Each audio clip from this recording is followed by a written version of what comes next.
शब्द स्वरूप परम पूज्य स्वामी जी महाराज के श्री चरणों में कोटि कोटि नमन प्रणाम करते हुए गुरु महाराज के इस महापावन पुनीत भंडारे के कार्यक्रम में पधारे हुए सभी सत्संगी धर्म प्रेमी भाई बहनों को सादर जय गुरुदेव। प्रेमी भाई बहनों, आज भंडारे का ये महापावन पुनीत पर्व है। गुरु महाराज की दया कृपा पाने के लिए हम सभी प्रेमी भाई बहन दरबार में उपस्थित हुए हैं। उनकी वचनवाणियों को सुनने और समझने के लिए सत्संग के माध्यम से जो भी गुरु महाराज की वचनवाणियाँ आपको सुनाई जाएं, एक एक वचन को बड़े ध्यान से सुनिएगा और समझने की कोशिश करिएगा। प्रेमी भाई बहनों, हम सभी मानव जाति को सदैव विचार करते रहना चाहिए कि आखिर हम हैं कौन, कहाँ से आए हैं और हमें जाना कहाँ है। कैसे हम दुनिया के जीव इस संसार में आकर के फंस गए, कैसे हम संसार के बंधनों से आज़ाद हो करके हम अपने घर वापस पहुंच सकते हैं। इन सभी प्रश्नों की जानकारी आपको सत्संग के माध्यम से प्राप्त होगी। प्रेमी भाई बहनों, जब यहाँ न धरती थी, न सूरज न चाँद न सितारे, न जमीन न आसमान, न देवी न देवता, जब कहीं कुछ भी नहीं था, तो एक अनियनामा अविसच्चिदानंद प्रभु धामा, एक अनियनामी महाप्रभु अपने अनामी धाम में अखंड राज किया करते थे।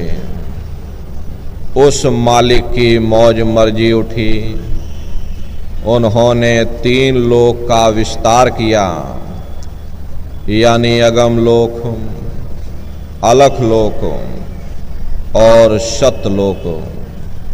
अगम लोक में अगम पुरुष को बैठाया, अलख लोक में अलख पुरुष को बैठा दिया और सतलोक में सतपुरुष भगवान को बैठा दिया। काफ़ी समय जब बीत गया, तब रचना का विस्तार सतपुरुष ने अपनी मौज मर्जी से, प्रेमी भाई बहनों, उस अनामी महाप्रभु की मौज मर्जी से सतपुरुष भगवान ने नीचे की रचनाओं का विस्तार किया। उन्होंने अपनी आवाज़ पर 16 पुत्रों को नीचे उतार दिया और प्रेमी भाई बहनों, यह 16 पुत्र नीचे उतर करके उन्होंने घनघोर तपस्या की और अपने पिता को प्रसन्न करके सतलोक के समान राज मांग लिया। राज चेतन पर किया जाता है, जड़ पर नहीं किया जाता। इसीलिए इन्हें रूहों का छोटा सा भंडार दे दिया गया। जब रूहें नीचे उतारी जाने लगीं, जब हमको आपको नीचे उतारा जाने लगा, तो हम लोग घबराने लगे उस समय सत्पुरुष भगवान ने वचन दिया, उन्होंने आदेश किया कि तुम जाओ, जाकर नीचे आराम से रहो, मैं संतों को तुम्हारे पास भेजूंगा और तुम फिर वापस चले आना। सत्पुरुष के आदेश पर ये रूहें, ये जीवात्माएं नीचे आने को तैयार हो गईं। सबसे पहले 4 प्रकार के कपड़े, कारण, सूक्ष्म, लिंग और स्थूल, 4 प्रकार के कपड़े पहना करके और शब्द को पकड़ा करके इसी जीवात्मा को परत दर परत, मंडल दर मंडल जीवात्माओं को नीचे उतारते चले गए और इसी मृत्युलोक में, इसी स्थूल शरीर में, दोनों आँखों के मध्य भाग में जीवात्मा को यहाँ पर बैठा दिया। जब जीवात्माएं यहाँ पर आईं, इस मृत्युलोक में आईं, उस समय पर सतयुग का समय था। सतयुग योगी सब विज्ञानी, करे हरि ध्यान तरे भव प्राणी। उस समय सब ज्ञानी और विज्ञानी थे, सबकी आँख कान खुली हुई थी, रोज मालिक का दर्शन करते थे, रोज आते रोज जाते, और जब समय पूरा हो जाता ये जीवात्माएं अपने देश वापस चली आती, फिर कभी लौट करके मृत्युलोक में वापस नहीं जाती। ऐसे न जाने कितनी जीवात्माएं खेपों की खेपें निकलती चली गईं। तब निरंजन भगवान ने विचार किया कि हमने इतनी मेहनत की, हमने इतनी तपस्या की, और तपस्या करके सत्पुरुष भगवान को प्रसन्न किया, रूहों का छोटा सा भंडार मांग लिया। अगर ये रूहें, अगर ये जीवात्माएं ऐसे ही अपने देश वापस लौट जाएंगी, हम कोई रोक टोक नहीं लगाएंगे, तो एक समय ऐसा आएगा ये जीवात्माएं अपने घर वापस लौट जाएंगी, फिर हम राज किस पर करेंगे, अधिकार किस पर जमाएंगे। तो उन्होंने बड़ी होशियारी के साथ कर्मों का विधान बना दिया। कर्मों का विधान बना करके जीवात्माओं को यहाँ पर सुना दिया गया कि भाई ये पुण्य कर्म है, ये पाप कर्म है, ये शुभ कर्म है, ये अशुभ कर्म है। और इन जीवात्माओं को कह दिया गया कि काल रूप में 3 कर भ्राता, शुभ अशुभ कर्म फल दाता। यानी मैं काल रूप हूँ, शुभ अशुभ कर्मों का मैं फल दूंगा। कर्म करने की स्वतंत्रता हमको आपको दे दी गई और फल देने का अधिकार इन्होंने अपने हाथों में ले लिया। धीरे धीरे ये जीवात्माएं कर्मों की बेड़ियों में जकड़ती चली गईं। जिस नाम की डोरी को पकड़ करके, जिस शब्द की डोरी को पकड़ करके ये जीवात्माएं ऊपर से नीचे आई थीं, कर्मों के कारण वो नाम की डोरी हाथ से छूट गई। तब से लेके आज तक न जाने कितने युग और कल्प बीत गए, ये जीवात्माएं यहीं पर भटका खा रही।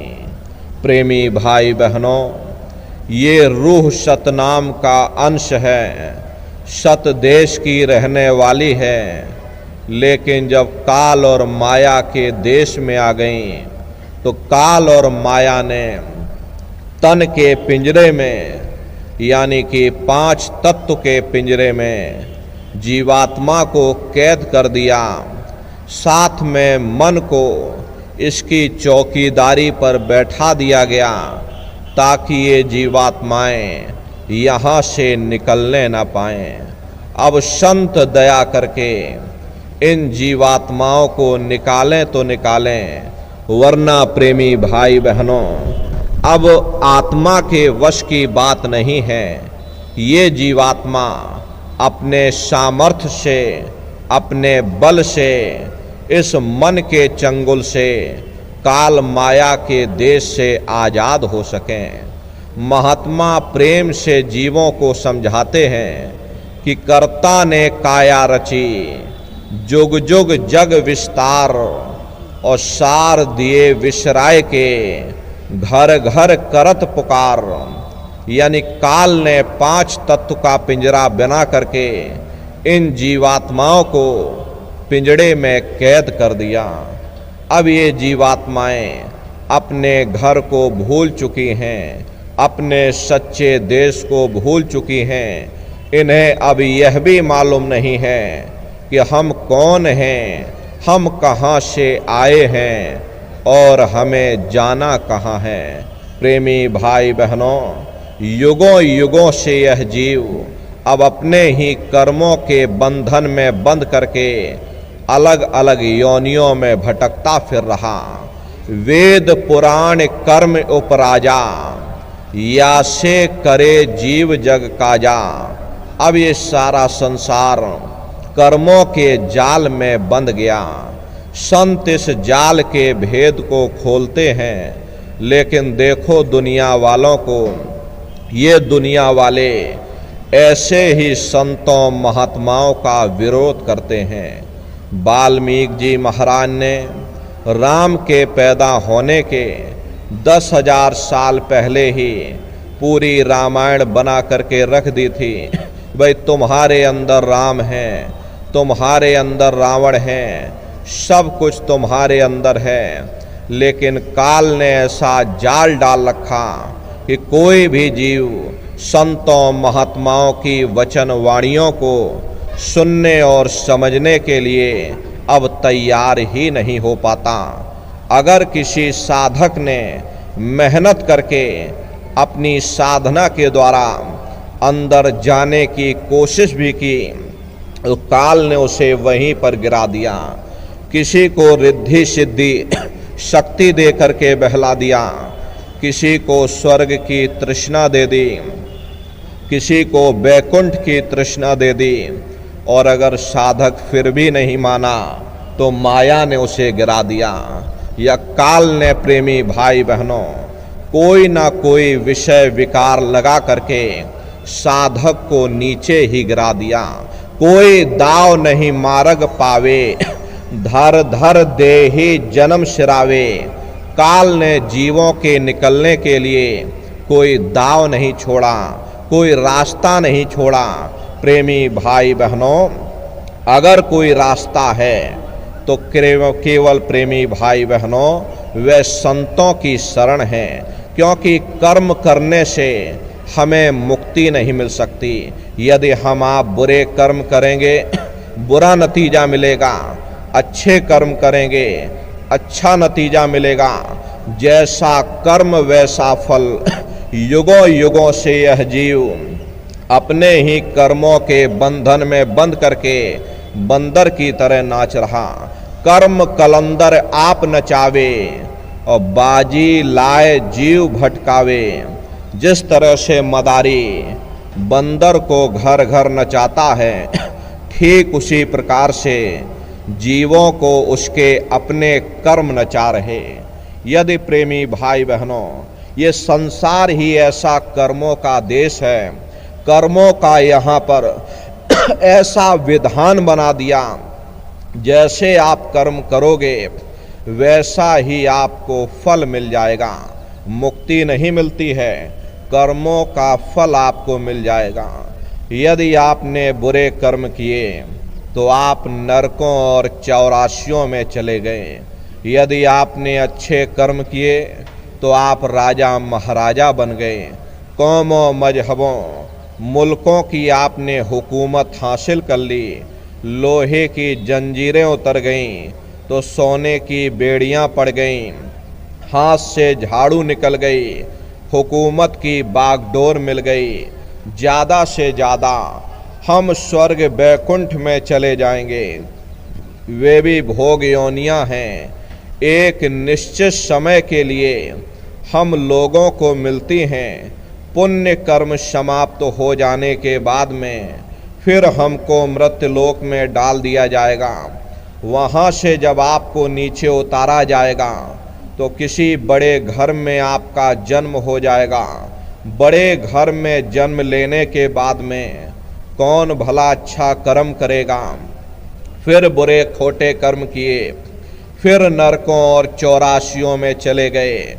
ऐसे ही ये आवागमन चलता रहता है, लेकिन प्रेमी भाई बहनों मुक्ति नहीं मिलती। बिना कर्म कोई काया नाही, जग बस रहा कर्म के माही। कोई शरीर बिना कर्म के नहीं है। ये सूरज चांद सितारे, ये जमीन, ये आसमान, ये देवी और ये देवता सब कर्मों के अधीन हैं। कर्म होती है तो काया बनती है, और काया होती है तो कोई ना कोई कर्म भी बन जाते। ये एक दूसरे पर सब आश्रित हैं, एक के बगैर दूसरा हो ही नहीं सकता। जिस दिन से दुनिया बनी है ये कर्मों का अटल कानून चला रहा। युग बदलते रहते हैं, समय बदलता रहता है, लेकिन प्रेमी भाई बहनों ये कर्मों का कानून नहीं बदलता। कर्म भूत सब जग को लागा, या से बचे नहीं कोई जागा। कर्मों का ये भूत सारे संसार के जीवों को लगा हुआ।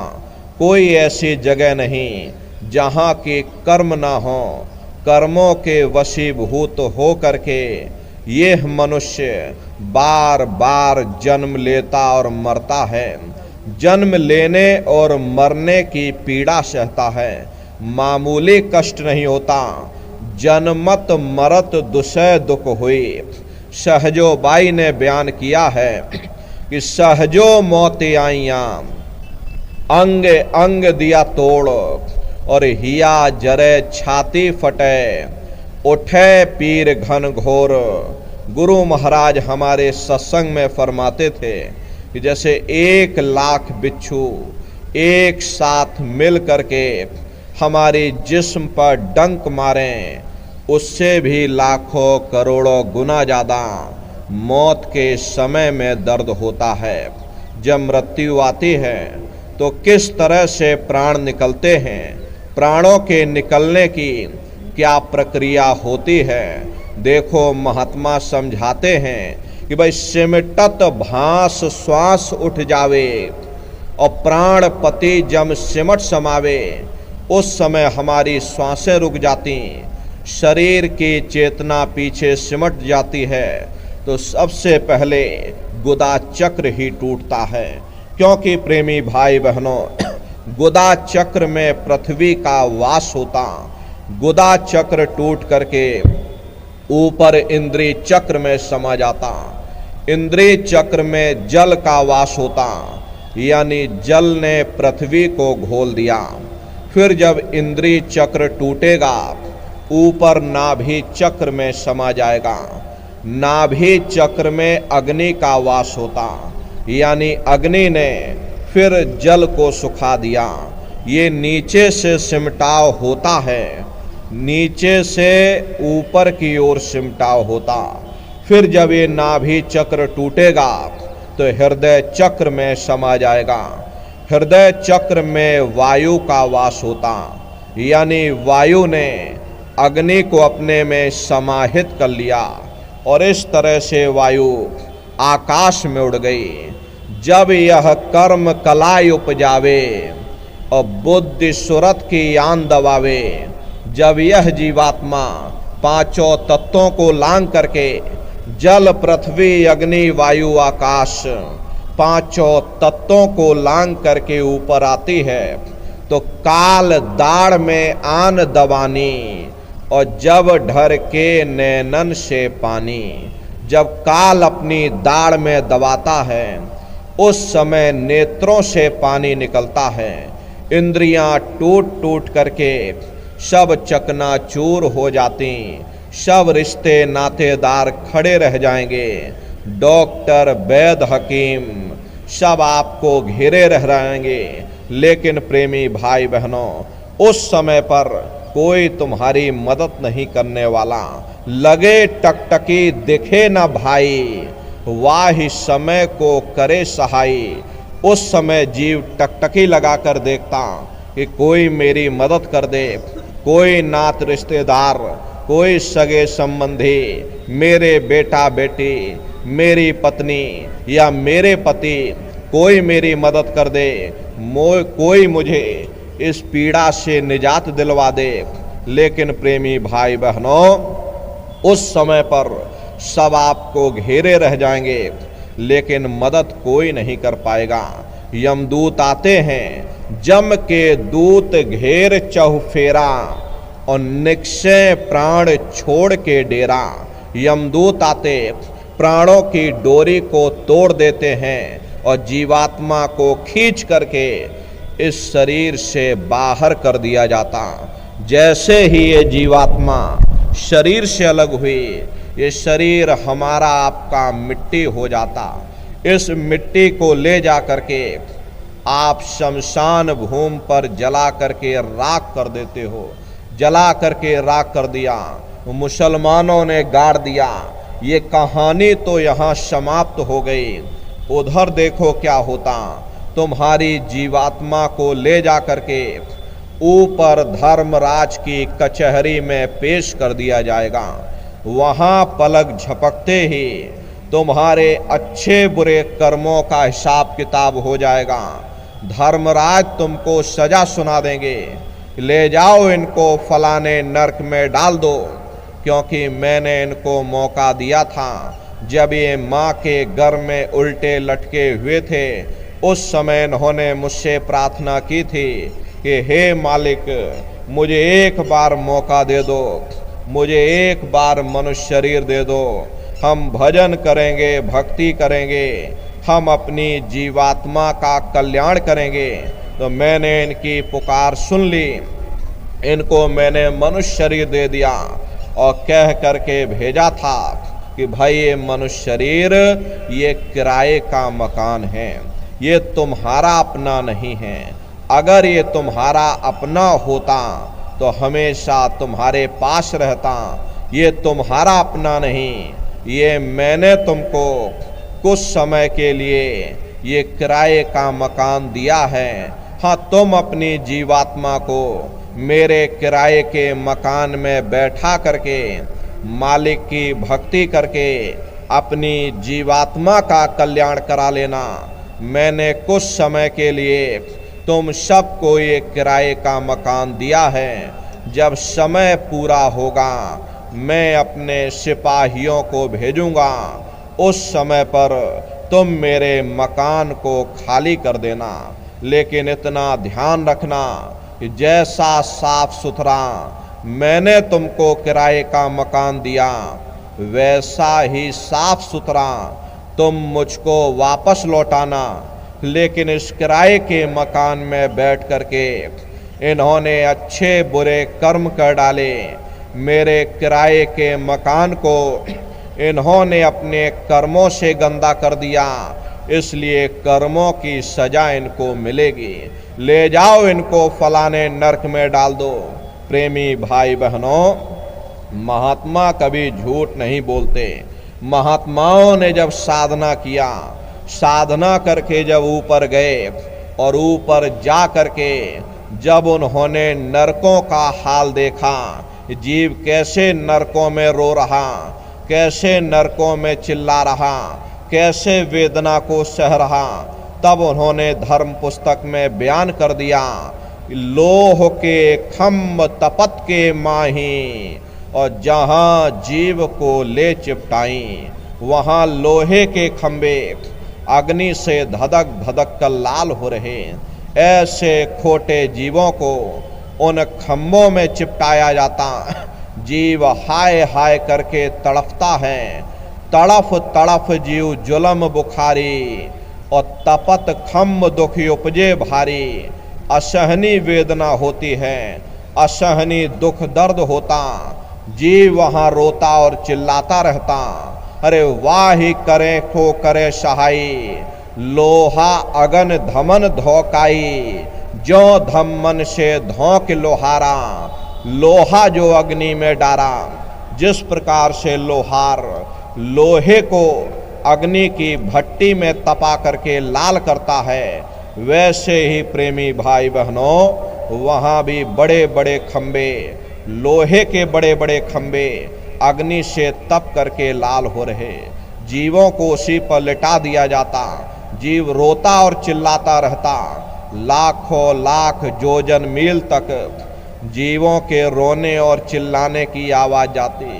प्रेमी भाई बहनों, महात्मा कहते हैं कि भाई नरक भी तुम्हारे अंदर है, स्वर्ग भी तुम्हारे अंदर है, कुंभ भी नरक निदान्य है, पड़े जीव जग जाए, सिर समेत डूबा रहे, सदा नरक के माही।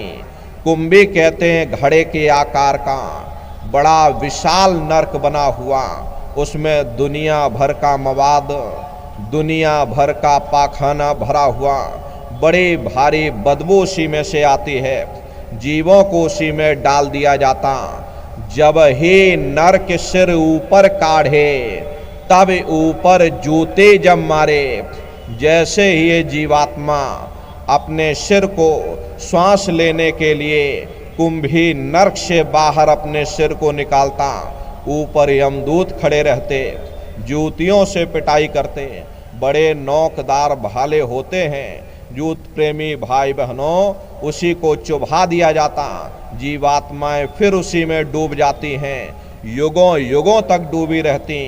कुंभी नरक कल्प लोवासा, मुख में नरक नाक में श्वासा, कल्प लोवासा 1000 चौकड़ी युग का एक कल्प होता है। न जाने कितने युगों युगों तक ये जीव उन्हीं नरकों में पड़ा रहता। प्रेमी भाई बहनों, जब उस अनामी महाप्रभु ने जीवों की ये हालत देखी कि जीव अंधकार के दलदल में फंसता चला जा रहा, चारों तरफ आडंबर ही आडंबर है, पाखंड ही पाखंड है, तब स्वयं अनामी महाप्रभु ने संतों महात्माओं को इस धराधाम पर भेजा। संत महात्मा फकीर हम जीवों को चिताने के लिए, जीवों को समझाने के लिए इस धरा भूमि पर अवतरित होते हैं, और हम जीवों को समझाने की कोशिश करते कि भाई हम आए वही देश से जहाँ तुम्हारो धाम, और तुमको घर पहुँचावना एक हमारो काम। हम उसी देश से आए हैं जिस देश के तुम रहने वाले हो, परंतु तुम अपने सच्चे देश को छोड़ करके इस झूठे काल और माया के देश में आकर फंस गए। यह देश तुम्हारा देश नहीं, तुम्हारा देश सचखंड है। ये कौम तुम्हारी कौम नहीं, तुम्हारी कौम सतनाम है, और ये जीवात्मा उस सतनाम रूपी समुद्र की बूंद है। इस बूंद को उस समुद्र से मिलाओ, यानी इस जीवात्मा को उस परमात्मा से मिलाओ। हर धाम अपने चलो भाई, पराए देश नहीं रहना, काम अपना करो जाई, पराए काम नहीं फंसना। अपने घर चलने की तैयारी करो, अपने वतन चलने की तैयारी करो, अपने सच्चे देश चलने की तैयारी करो, अपने सच्चे मालिक से मिलने की तैयारी करो, तभी तुम अपना सच्चा सुख और सच्ची शांति को प्राप्त कर सकते। प्रेमी भाई बहनों, इसीलिए महात्मा कहते हैं कि सुरत सुन बातरी, तेरा धनी बसे आकाश। ऐ जीवात्माओं, तुम्हारा मालिक वो परमात्मा है। प्रेमी भाई बहनों, उस परमात्मा से मिलने की कोशिश करो। जब तक तुम अपने घर वापस नहीं पहुंचोगे, उस परमात्मा को प्राप्त नहीं कर लोगे, जब तक तुम पराये देश में भटकते रहोगे, कभी किसी मायने में तुम सुख और शांति हासिल करने की, प्रेमी भाई बहनों, कभी सुख और शांति हासिल नहीं कर सकते। हम दुनिया के जीव पराये देश में, पराये साजो सामान में, पराई चीज़ों में सुख ढूंढने की कोशिश करते हैं। जितना हम इसके अंदर सुख ढूंढते हैं, उतना ही प्रेमी भाई बहनों दिन रात दुखी होते चले जाते। इस नाशवान जगत में ना कभी किसी को सुख मिला, ना कभी किसी को मिल सकता है। ये जो कुछ आपको थोड़े बहुत सुख नजर आ रहे, मकान में, जमीन जायदाद में, बाल बच्चों में, शादी ब्याह में, धन दौलत में, हुकूमत के नशे में, प्रेमी भाई बहनों ये क्षणिक हैं और क्षणिक चीज़ों का सुख और आराम केवल क्षणिक ही हो सकता है। जितना इसके आने में हमें खुशी महसूस होती है, उतना इसके जाने में भी हमें दुख भी महसूस होता है। आप सभी लोग बुद्धिमान हो, अपनी अपनी बुद्धि से आप सभी लोग विचार करिएगा। जब किसी की शादी होती है, मन में बड़ी भारी खुशी होती, ये मन हमारा फूला नहीं समाता है। लेकिन यदि शादी के बाद उसी साथी के साथ, उसी पत्नी के साथ या उसी पति के साथ कोई झगड़ा हो जाए, कोई विवाद हो जावे, तो मन में फिर भय पैदा हो जाता कि कहीं साथी हमारा बदकार न निकल जाए, हमें छोड़कर चला न जावे, शराबी कबाबी न बन जाए, जुआरी न बन जाए। दुनिया भर का भय मन में समा जाता। सो इस भय के कारण फिर हम लोग दुखी हो जाते हैं। फिर हम दुनिया के जीव बाल बच्चों में सुख खोजते हैं। जब बाल बच्चे हमारे पैदा होते, मन में बड़ी भारी खुशी होती, ये मन फूला नहीं समाता। अड़ोस पड़ोस को बुला करके लड्डू पूड़ी पकवान बना करके खिलाते हैं, ढोलक और मजीरे बजाते हैं। लेकिन प्रेमी भाई बहनों वही औलाद अगर बड़े हो करके वही बच्चे माँ बाप का कहना ना माने, उनका आदर सत्कार न करें, शराबी कबाबी बन जाएं, जुआरी बन जाएं, वही औलाद फिर हमारे लिए दुख का कारण बन जाती है। फिर हम दुनिया के जीव हुकूमत के नशे में सुख ढूंढते हैं। जिस वक्त लोग हमारी वाह वाह करते, गले में लंबी चौड़ी फूलों की ये मालाएं डाल देते, तो ये मन हमारा फूला नहीं समाता। बड़ी भारी हमें अंदर से खुशी होती है कि हमें गले की माला पड़ गई, माला पड़ चुकी, फूलों की माला हमारे गले में पड़ गई। बड़ी भारी अंदर से प्रसन्नता होती है। लेकिन प्रेमी भाई बहनों, उन नेताओं का भी इतिहास हमारी आंखों के सामने है। जब फूलों की जगह उनको जूतों की माला पहना दी जाती, उनका गोलियों से शिकार कर दिया जाता, अखबारों में उनकी मट्टियां पलित कर दी जाती, तो वही हुकूमत फिर हमारे लिए दुख का कारण बन जाती है। फिर हम दुनिया के जीव धन दौलत में सुख ढूंढते हैं कि चलो धन दौलत कमाई जाए, दुनिया भर का रुपया पैसा कमाया जाए। अब दुनिया भर का रुपया पैसा कमाने में अपनी पूरी जिंदगी गुजार दी, फिर उसे रखने की मुसीबत है। अरे कहाँ रखा जाए? बड़ी अलमारी लेकर के आओ, कहीं चोर चोरी ना कर लें, कहीं इनकम टैक्स का छापा ना पड़ जाए, कहीं सेल टैक्स का छापा ना पड़ जाए। फिर मन में चिंता हो जाती।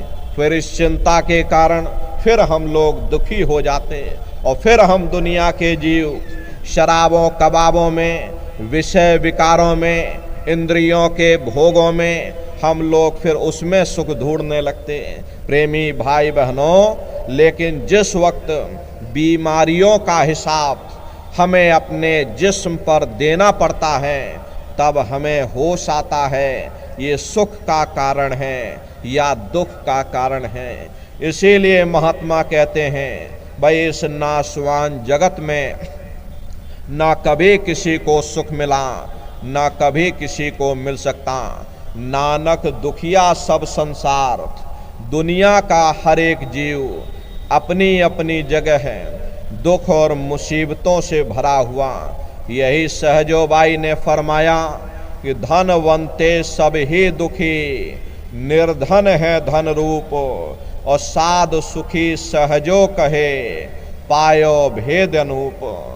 जिसके पास धन दौलत है, जो राजा महाराजा, जो सेठ साहूकार, वे सब के सब दुखी हैं। उनको किस चीज का दुख है? अरे बड़े बड़े जो देश हैं लोग, तिनको व्यापे चिंता रोग। ये जो चिंता रोग है उन्हें अंदर से खाए जा रही, सो इस चिंता के कारण वे बेचारे दुखी हो जाते। और जिनको रोटी कपड़े मकान की चिंता, उन बेचारे गरीबों को दुखी होना ही होना। इसीलिए महात्मा कहते हैं कि भाई आप इस नाशवान जगत में नाशवान क्षणिक पदार्थों से कभी सुख हासिल नहीं कर सकते हो, कभी शांति प्राप्त नहीं कर सकते। प्रेमी भाई बहनों, एक बार हमारे गुरु महाराज कलकत्ता में एक बहुत विशाल पार्क बना हुआ, विक्टोरिया पार्क के नाम से, गुरु महाराज उसी बगिया में बैठे हुए थे। बगल में से दो सेठ आए और दोनों सेठ गुरु महाराज के बगल में आकर के बैठ गए। सामने देखा एक माली घास काट रहा था। घास काटते काटते और माली को नींद आ गई और वह घास के ऊपर सो गया। अब दोनों सेठ आपस में बातचीत करने लगे कि देखो उस माली को, हमसे ज़्यादा सुखी तो वह माली हैं, कम से कम उसे नींद तो आ रही, हम लोगों को नींद तक नहीं आती। नींद की गोलियां खा खा करके सोना पड़ता। गुरु महाराज उन सेठों की बात सुन रहे थे।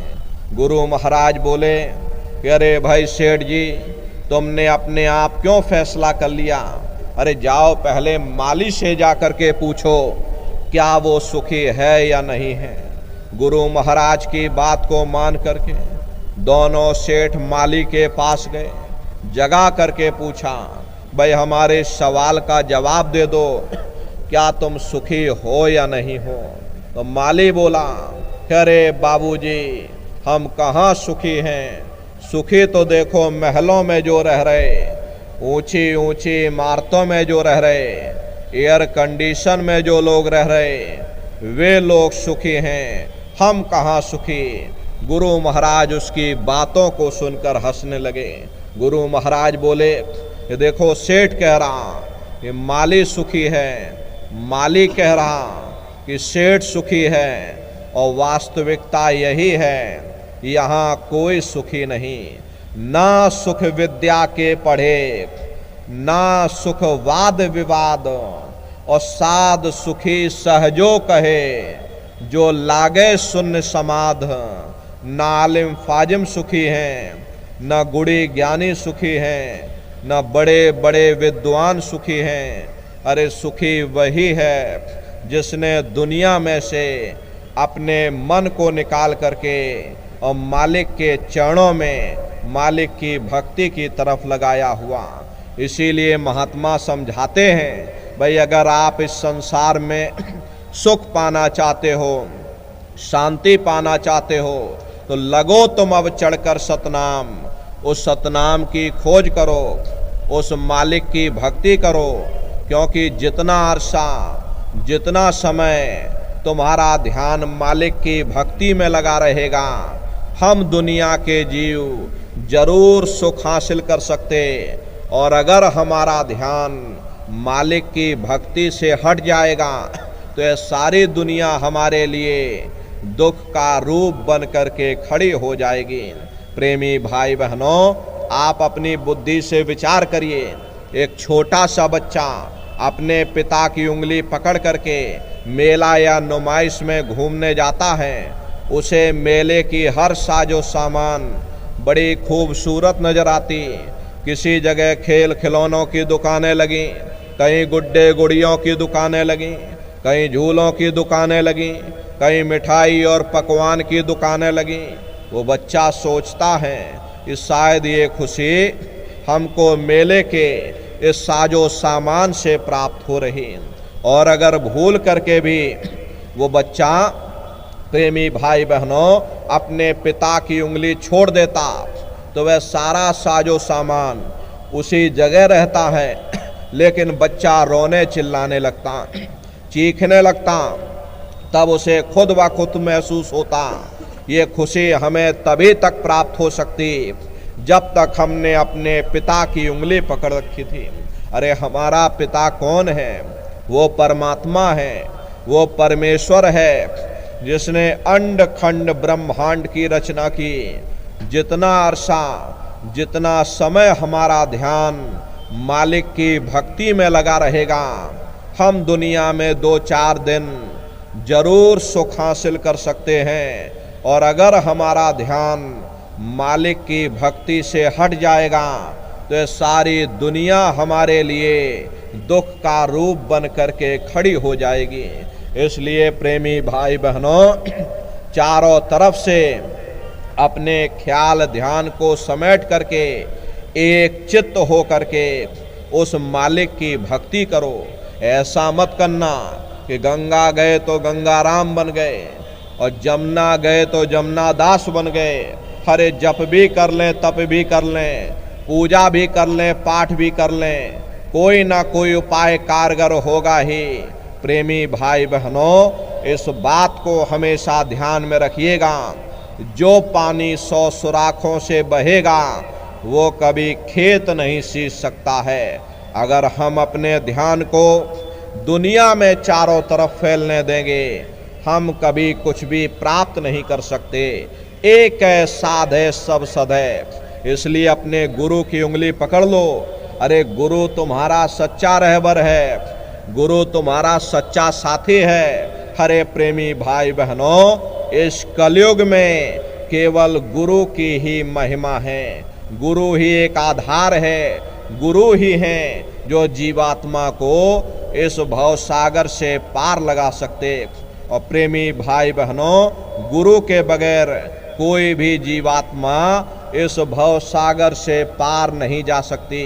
चाहे लाख उपाय कर लो, लाख यत्न कर लो, लाख तीर्थ व्रत कर लो, लेकिन प्रेमी भाई बहनों, जब तक शब्द भेदी गुरु आपको नहीं मिलेगा तब तक तुम्हारी जीवात्मा, क्योंकि ये जीवात्मा शब्द को पकड़ करके ऊपर से नीचे उतारी गई, तो शब्द को ही पकड़ करके ये जीवात्मा अपने घर वापस पहुंचेगी।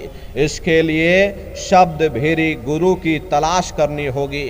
शब्द गुरु, प्रेमी भाई बहनों, वो शब्द गुरु जब मिल जाएगा, शब्द का भेद हमको आपको बता देगा।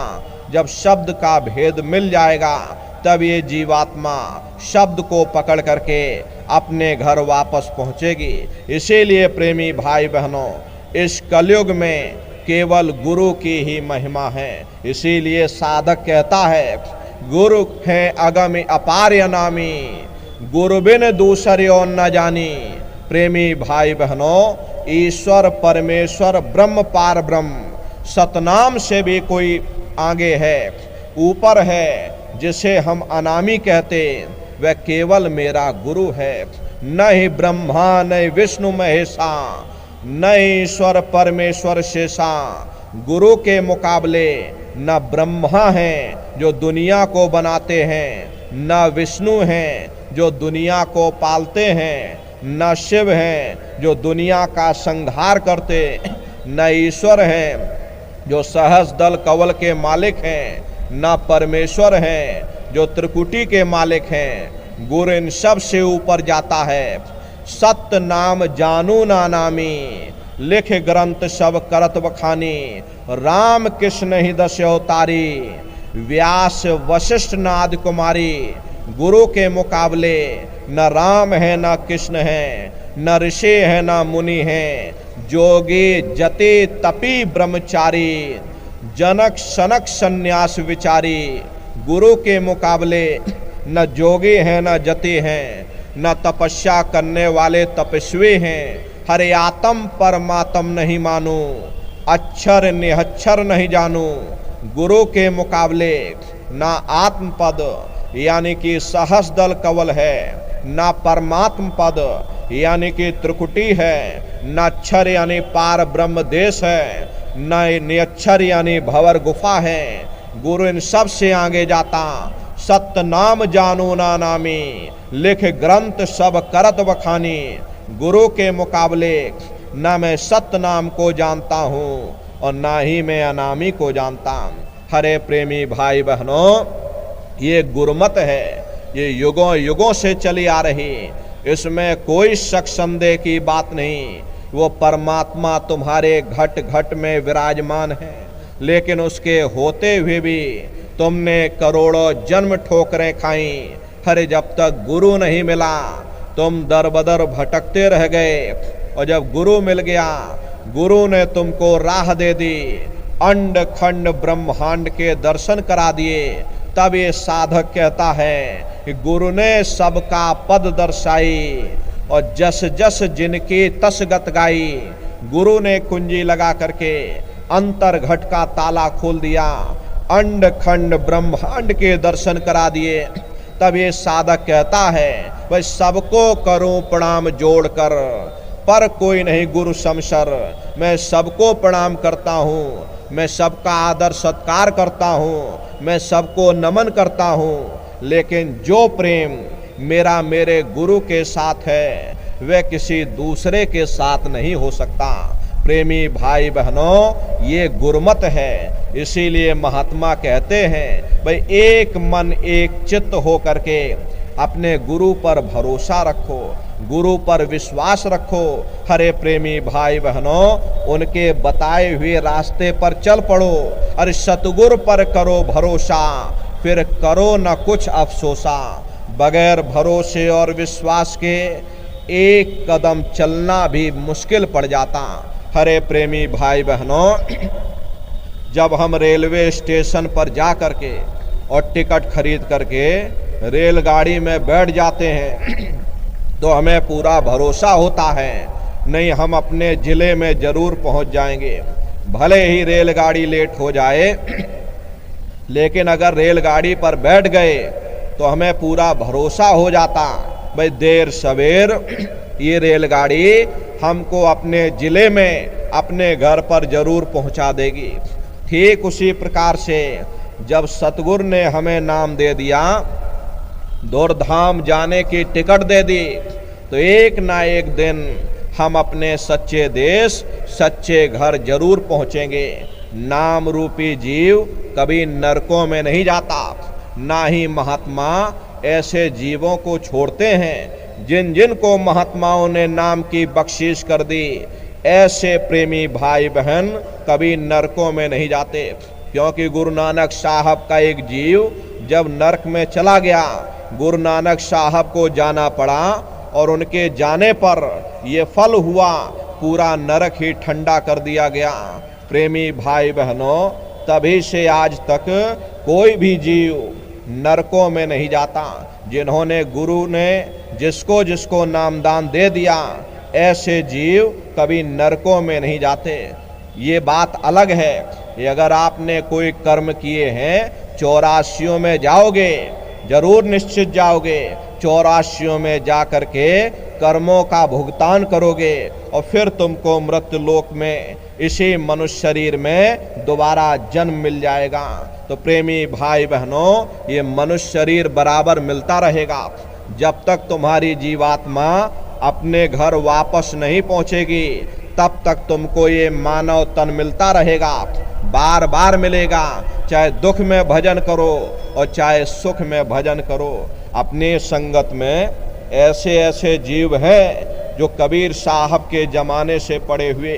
प्रेमी भाई बहनों, ये महात्माओं की लीला है, महात्माओं की दया कृपा है। जब तक आप भजन नहीं करोगे, इस भव सागर से पार नहीं हो सकते। महात्माओं ने बड़ी भारी दया कर दी, भाई तुमको नरकों में नहीं डालेंगे, लेकिन मनुष्य शरीर बार बार देंगे। अगर तुमने कर्म किए तो तुमको 84 में डाल दिया जाएगा। क्योंकि कर्मों का जो विधान है, कर्मों के विधान से महात्मा कभी छेड़छाड़ नहीं करते। महात्मा युक्ति बताते हैं, महात्मा रास्ता बता देते, भाई ये तुमको हम रास्ता दे रहे, इस रास्ते पर तुम चल पड़ो, कर्मों के बंधन को काट दो। शब्द कर्म की रे कटावे, शब्द शब्द में जाए मिलावे। अरे शब्द वो साबुन है जो तुम्हारे कर्मों को साफ कर देंगे। और जब कर्मों की सफाई ही हो जाएगी, कोई कर्म बाकी नहीं रहेगा, ना पुण्य कर्म बाकी होगा, ना पाप कर्म बाकी होगा। जब तुम निष्कर्म हो जाओगे, आध्यात्म यही कहता है कि जब तक ये जीवात्मा निष्कर्म नहीं हो जाएगी उस परमात्मा को प्राप्त नहीं कर सकती है। इसलिए प्रेमी भाई बहनों, भजन के द्वारा आपको निष्कर्म बनना पड़ेगा।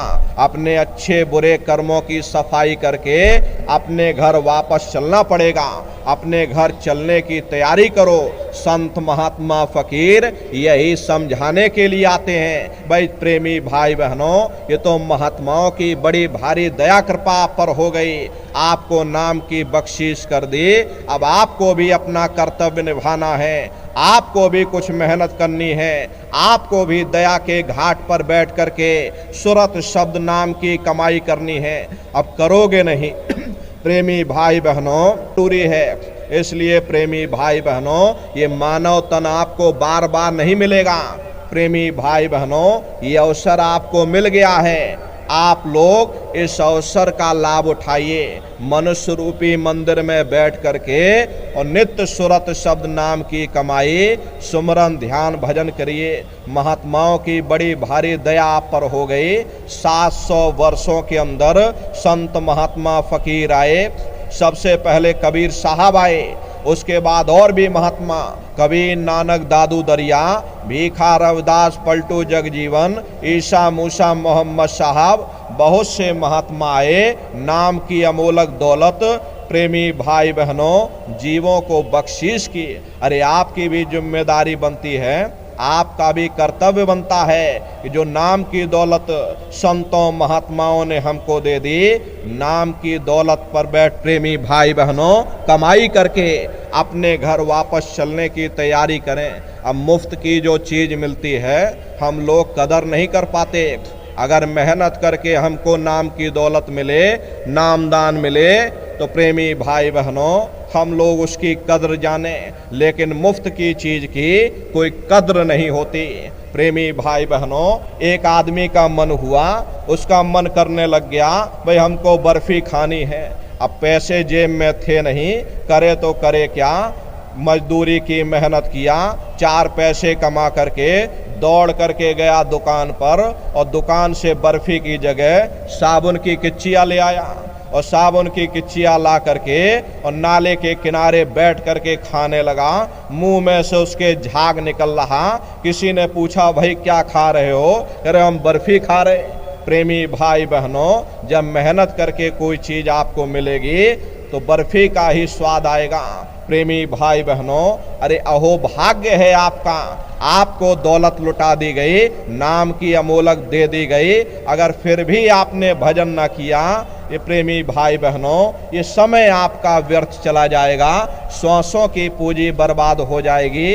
प्रेमी भाई बहनों, इसलिए अहो भाग्य है आपका, आपको ये मनुष्य शरीर मिल गया। इस मनुष्य रूपी मंदिर में बैठ करके सुरत शब्द नाम की कमाई, नित्य दया के घाट पर बैठ करके हाजिरी देते रहना।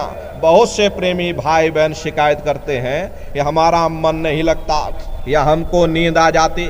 अरे नींद आ जाए सो जाओ, फिर बैठ जाओ, फिर नींद आए फिर सो जाओ, अरे फिर बैठ जाओ।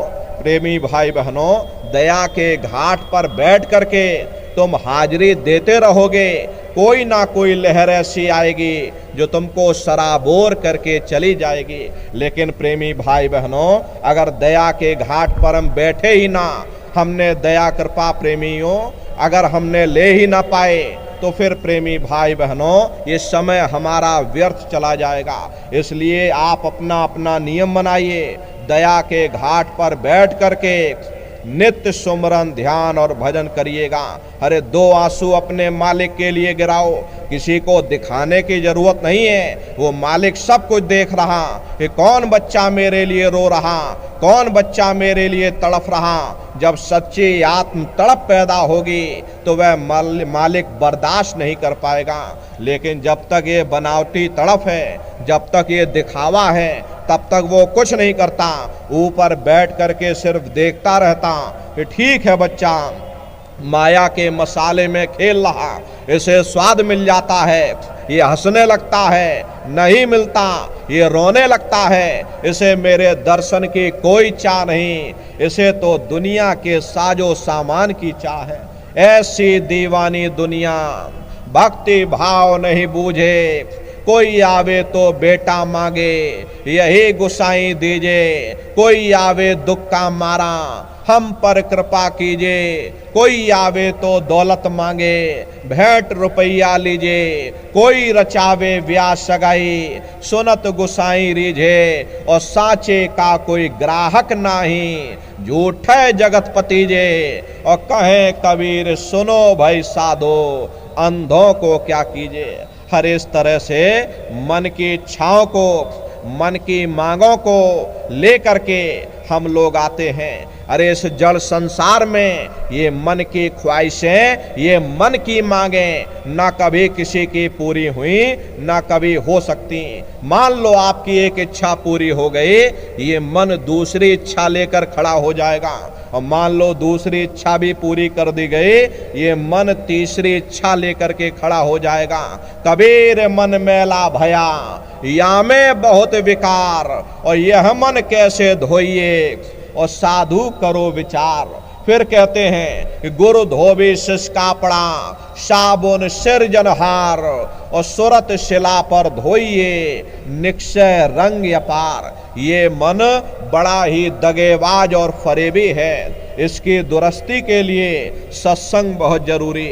जैसे मैले कपड़े को धोबी पानी में पटक पटक करके साफ करता, ऐसे ही सत्संग रूपी जल में प्रेमी भाई बहनों गुरु मन की रगड़ाई करते हैं। और जब रगड़ाई होती है, जब परीक्षा का समय आता है, हम लोग भाग खड़े होते। हरे प्रेमी भाई बहनों, ये कच्ची भक्ति है। अपनी भक्ति को मजबूत करो। अरे अपने सतगुरु पर भरोसा रखो, उन पर विश्वास रखो। अगर भरोसा नहीं हुआ तो ये जीवन व्यर्थ चला जाएगा। बगैर भरोसे विश्वास के दुनिया में कोई चीज नहीं मिलती। कहीं भी आप चले जाओ, दुनिया में व्यवहारिक जीवन में भी आप भरोसा और विश्वास करके आते हो। अरे ट्रेन से आए हो तो अजनबी ड्राइवर पर आपने भरोसा किया, हेलीकॉप्टर हवाई जहाज में भी आओगे, अपना पूरा जीवन एक प्रेमी भाई बहनों ड्राइवर के हाथ में सुपुर्द कर दोगे। ये भरोसा और विश्वास होता। जब दुनिया में एक अजनबी पर आप इतना भरोसा विश्वास करते हो, तो अपने सतगुरु पर तुम्हें कितना विश्वास होना चाहिए। वो सतगुरु जो तुम्हारे लिए धराधाम पर से आया है, तुम्हारी जीवात्मा के कल्याण के लिए। अरे महात्मा कोई कौम मजहब बनाने नहीं आते, महात्मा कोई पंथ चलाने नहीं आते। महात्मा तो तुम्हारे लिए आते हैं, तुम्हें चिताने के लिए आते हैं, तुम्हें समझाने के लिए आते हैं। भाई चल पड़ो, चल पड़ो, अपने घर वापस चलो, दुनिया के बंधन को ढीला कर दो, मोह ममता को थोड़ा कम कर दो, अपने घर वापस चलने की तैयारी करो। ये तुम्हारा पराया देश है, इसमें तुम्हें सुख शांति नहीं मिलेगा। अरे यही तो समझाने के लिए महात्मा आते हैं। लेकिन परिणाम क्या होता, हम लोग संतों महात्माओं की वचन वाणियों को सुनने और मानने के लिए तैयार ही नहीं होते। प्रेमी भाई बहनों, इसलिए महात्मा कहते हैं भाई अपने मालिक पर भरोसा रखो, अपने सतगुरु पर भरोसा रखो।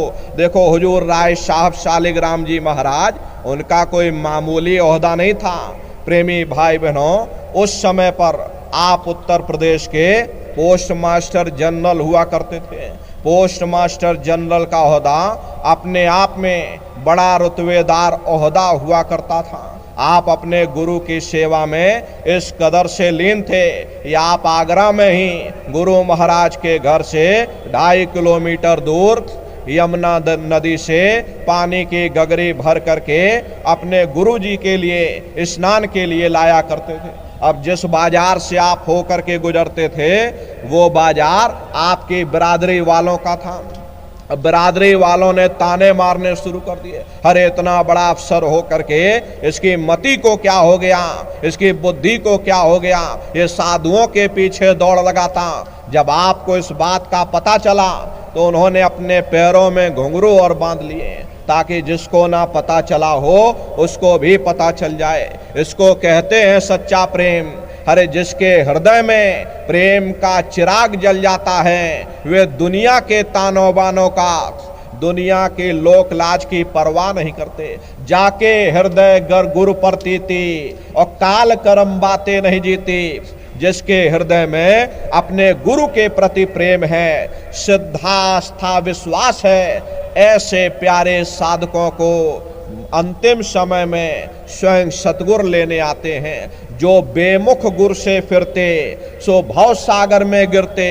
जिन्होंने गुरु को मनुष्य समझ लिया, हाड़ मांस का पुतला समझ लिया, गुरु से विमुख हो गए, उनके सत्संग वचनों से विमुख हो गए, उनके दरबार से विमुख हो गए, ऐसे दुर्भागी जीव प्रेमी भाई बहनों नरकों और चौरासियों में भटकते रहते हैं। इसीलिए महात्मा कहते, भाई तुम सोचो अपने मन में, कोई ना ही गुरु सम जग में, जिन जिन गुरु भक्ति धारी, सो पहुँचे निज दरबारी। प्रेमी भाई बहनों, जिन्होंने गुरु भक्ति कर ली, अपने सतगुरु पर भरोसा कर लिया। अरे गुरु यही कहते, भाई एकमात्र भरोसा, भरोसा और विश्वास एक ऐसी सीढ़ी है जिस पर चल करके हम अपने घर वापस पहुंच सकते। महात्माओं की वचन वाणियों को, अपने सतगुरु की वचन वाणियों को मानो, उनके आदेशों पर चलो। जैसे साधन समझाते हैं, 1 घंटा सुबह 1 घंटा शाम नित्य नियम से भजन करो, उन पर भरोसा और विश्वास रखो। अरे प्रेमी भाई बहनों, भरोसा और विश्वास यही परमार्थ की कुंजी है। अंतर्घट के ताले को खोलने की कुंजी भरोसा और विश्वास है। आदेश का पालन है, गुरु भक्ति है। गुरु भक्ति यही है कि हम आदेश का पालन कर सकें। अगर आदेश का पालन न किया, अपने मन के कहने पर चल गए, तो मन हमको न जाने किस ओर ले जा करके गिरा देगा। जिन्होंने मार मंडाला उन्हीं को सूरमा कहना। अरे बड़े बड़े ऋषि मुनि, पीर, पैगंबर, औलिया मन के कहने पर धोखा खा गए। इसलिए प्रेमी भाई बहनों, अपने मन को शांत रखो। जो तुम्हारी अंतरात्मा कहे, जो गुरु कहे, गुरु ने जो सत्संग सुनाया, गुरु ने जो वचन वाणी कही, गुरु महाराज की वचन वाणियों पर चल करके, उनके दिशा और निर्देश पर चल करके नित्य 1 घंटा सुबह 1 घंटा शाम भजन आप लोग करिएगा और धीरे धीरे समय को बढ़ाइएगा। हरे प्रेमियों, लेट कर चाहे बैठ करके, जैसे आपसे बन सके। भजन ही एकमात्र आधार है। अगर भजन आपने न किया तो कोई दूसरा उपाय नहीं, कोई तीसरा विकल्प नहीं। भजन आपको करना पड़ेगा। रैन बैन शैन में, चाहे जैसी स्थिति में आप करो, भजन कर लोगे, ये दुख कष्ट मुसीबतें, ये रोग धोग सब तुम्हारे दूर हो जाएंगे। ये बीमारियां क्यों आती हैं, ये रोग धोग क्यों आते हैं, ये सुख क्यों आता है, ये दुख क्यों आता है, ये सब हमारे कर्मों के कारण आता है। और जब हम भजन करेंगे, कर्म हमारे साफ हो जाएंगे, ना कोई दुख रहेगा, ना कोई तकलीफ रहेगी, ना कोई रोग धोग रहेगा। तो प्रेमी भाई बहनों, यही तो महात्मा समझाते हैं। भाई हम जो कहें, महात्मा जो कहें, उनकी वचन वाणियों पर चलने की कोशिश करो। महात्मा आपसे यही मांगते हैं, भाई तुम भजन करो, भजन करो, भजन करो। एक ही मात्र उपाय। प्रेमी भाई बहनों, यही महात्मा आपसे समझाने की कोशिश करते, भाई भजन कर लो। ये बार बार मौका नहीं मिलने वाला, बार बार ये समय नहीं मिलने वाला, बार बार ये मनुष्य शरीर तुमको नहीं मिलने वाला। अहो भाग्य है आपको ये मनुष्य शरीर मिल गया। इस मनुष्य रूपी मंदिर में बैठ करके अपने सतगुरु पर भरोसा और विश्वास रख करके सुरत शब्द नाम की कमाई यानी सुमरन, ध्यान और भजन करिएगा। अब बहुत से नए प्रेमी भाई बहन आए हुए, अब सुमरन, ध्यान, भजन कैसे करना है आप लोग समझ लीजिएगा और फिर घर पर बैठ करके करिएगा। महात्मा कहते हैं, भाई सुमरन, ध्यान, भजन करने से पहले काम, क्रोध, लोभ, मोह, अहंकार, इन दुर्बुराइयों को अपने अंदर से त्यागो। काम, क्रोध, मद, लोभ विसारो और शील, क्षमा, संतोष सतधारो। काम की जगह पर शील से काम लो, क्रोध की जगह पर क्षमा से काम लो, लोभ की जगह पर संतोष से काम लो। प्रेमी भाई बहनों, मोह की जगह पर विवेक से काम लो, अहंकार की जगह पर तुम दीनता से काम लो। यानी आसुरी शक्तियों को त्याग दो और दैवी शक्ति को अपना लो। फिर महात्मा क्या कहते, कि मद मांस मिथ्या तज डारो, यानी मांस मछली अंडा शराब का त्याग कर दो। प्रेमी भाई बहनों, इसमें लाख बुराई है, इसलिए मांस मछली अंडा शराब का त्याग कर करके और फिर भजन पर बैठो, महात्माओं के बताए हुए रास्ते पर चल करके सुरत शब्द नाम की कमाई करो। इस कलयुग में तीन ही आधार हैं, साधन तीन सार्यन वर्णे और साधन सब थोथे मान। कलयुग में मालिक को पाने के लिए संतों महात्माओं ने केवल तीन साधना बताई। पहला सुमरन, दूसरा ध्यान और तीसरा भजन। सुमरन कहते हैं मालिक को याद करना, ध्यान कहते हैं दृष्टि को एकाग्र करना और भजन कहते हैं कान में उंगली डाल करके उस शब्द को सुनना, उस दैवी आवाज को सुनना जो तुम्हारे अंदर गूंज रही। तो कैसे आप लोग सुमरन करोगे, कैसे आप लोग ध्यान करोगे और कैसे आप लोग भजन करोगे? बहुत से नए प्रेमी भाई बहन आप लोग बैठे हुए, तो अच्छी तरह समझिएगा सुमरन ध्यान और भजन कैसे करना है। तो सबसे पहले सुमरन कैसे किया जाएगा? सुमरन करने के लिए एक माला आप लोग ले लीजिएगा। ये देखो प्रेमी भाई बहनों, 108 दाने की ये माला है। अपने अपने घरों में बैठ करके बाहर से अपनी आंख को बंद कर देना, दोनों आंखों के मध्य भाग में अपने ध्यान को एकाग्र करके और मन ही मन दाने दाने पर जय गुरुदेव नाम का उच्चारण करिएगा। हर दाने पर जय गुरुदेव नाम, हर दाने पर जय गुरुदेव नाम, जय गुरुदेव जय गुरुदेव जय गुरुदेव, कुल 108 बार करिएगा। फिर दूसरी बार फिर यहीं वापस आ जाओगे, यहाँ से फिर जय गुरुदेव नाम का उच्चारण करना। जब आप जय गुरुदेव नाम का उच्चारण करोगे तो दोनों आंखों के मध्य भाग में अपने ध्यान को एकाग्र करके दाने दाने पर जय गुरुदेव नाम का उच्चारण करिएगा।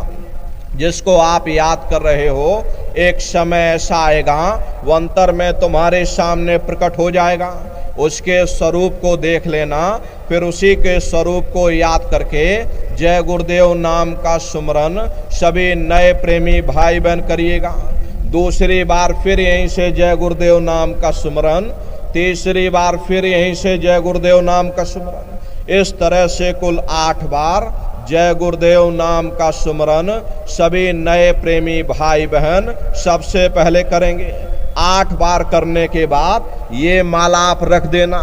प्रेमी भाई बहनों, ये जय गुरुदेव नाम किसी साधारण इंसान का नाम नहीं, ये स्वयं उस नामी महाप्रभु का नाम है। समय समय पर संत महात्मा अपने अपने समय पर आकर के उस मालिक के नाम को अपनी साधना के द्वारा जगाते हैं। जैसे कबीर साहब आए, उन्होंने साहिब नाम जगाया। गुरु नानक साहब आए, उन्होंने वाहे गुरु नाम से जगाया।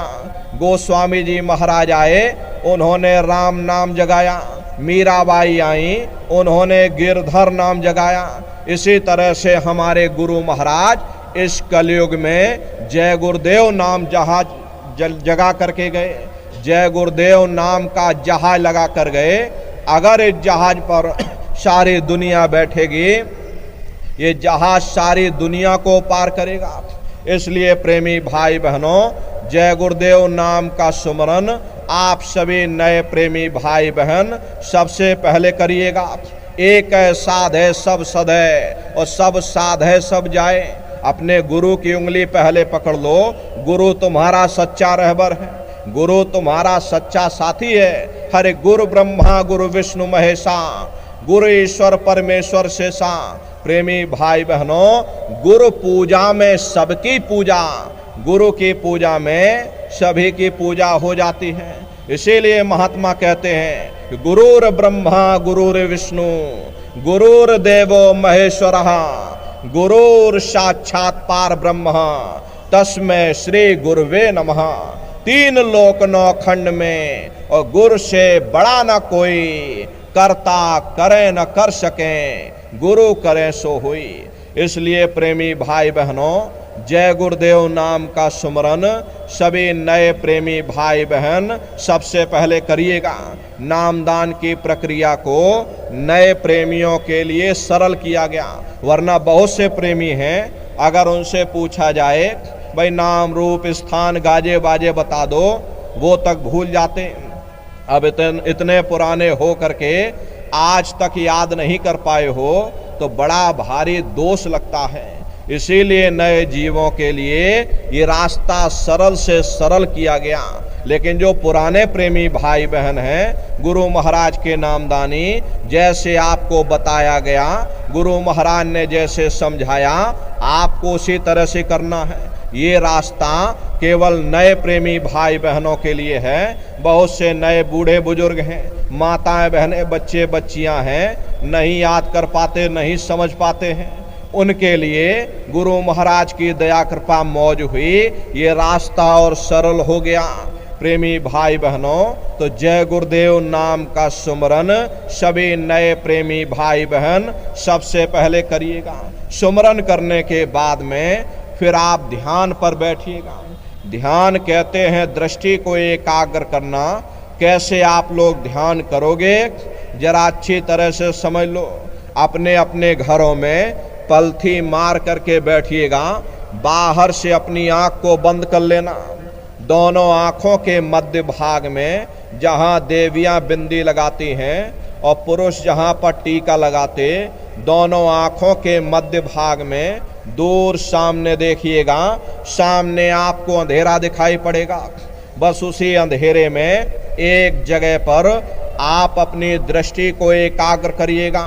होशियारी यही रहे ये आंखों की पुतलियां हिलने ना पाएं। शुरुआती समय में ये आंखों की पुतलियां हिलेंगी, लेकिन जब आप अभ्यास करोगे, करत करत अभ्यास ते जड़ मत होत सुजान, जब अभ्यास करते रहोगे तो आंखों की पुतलियां हिलना बंद हो जाएंगी।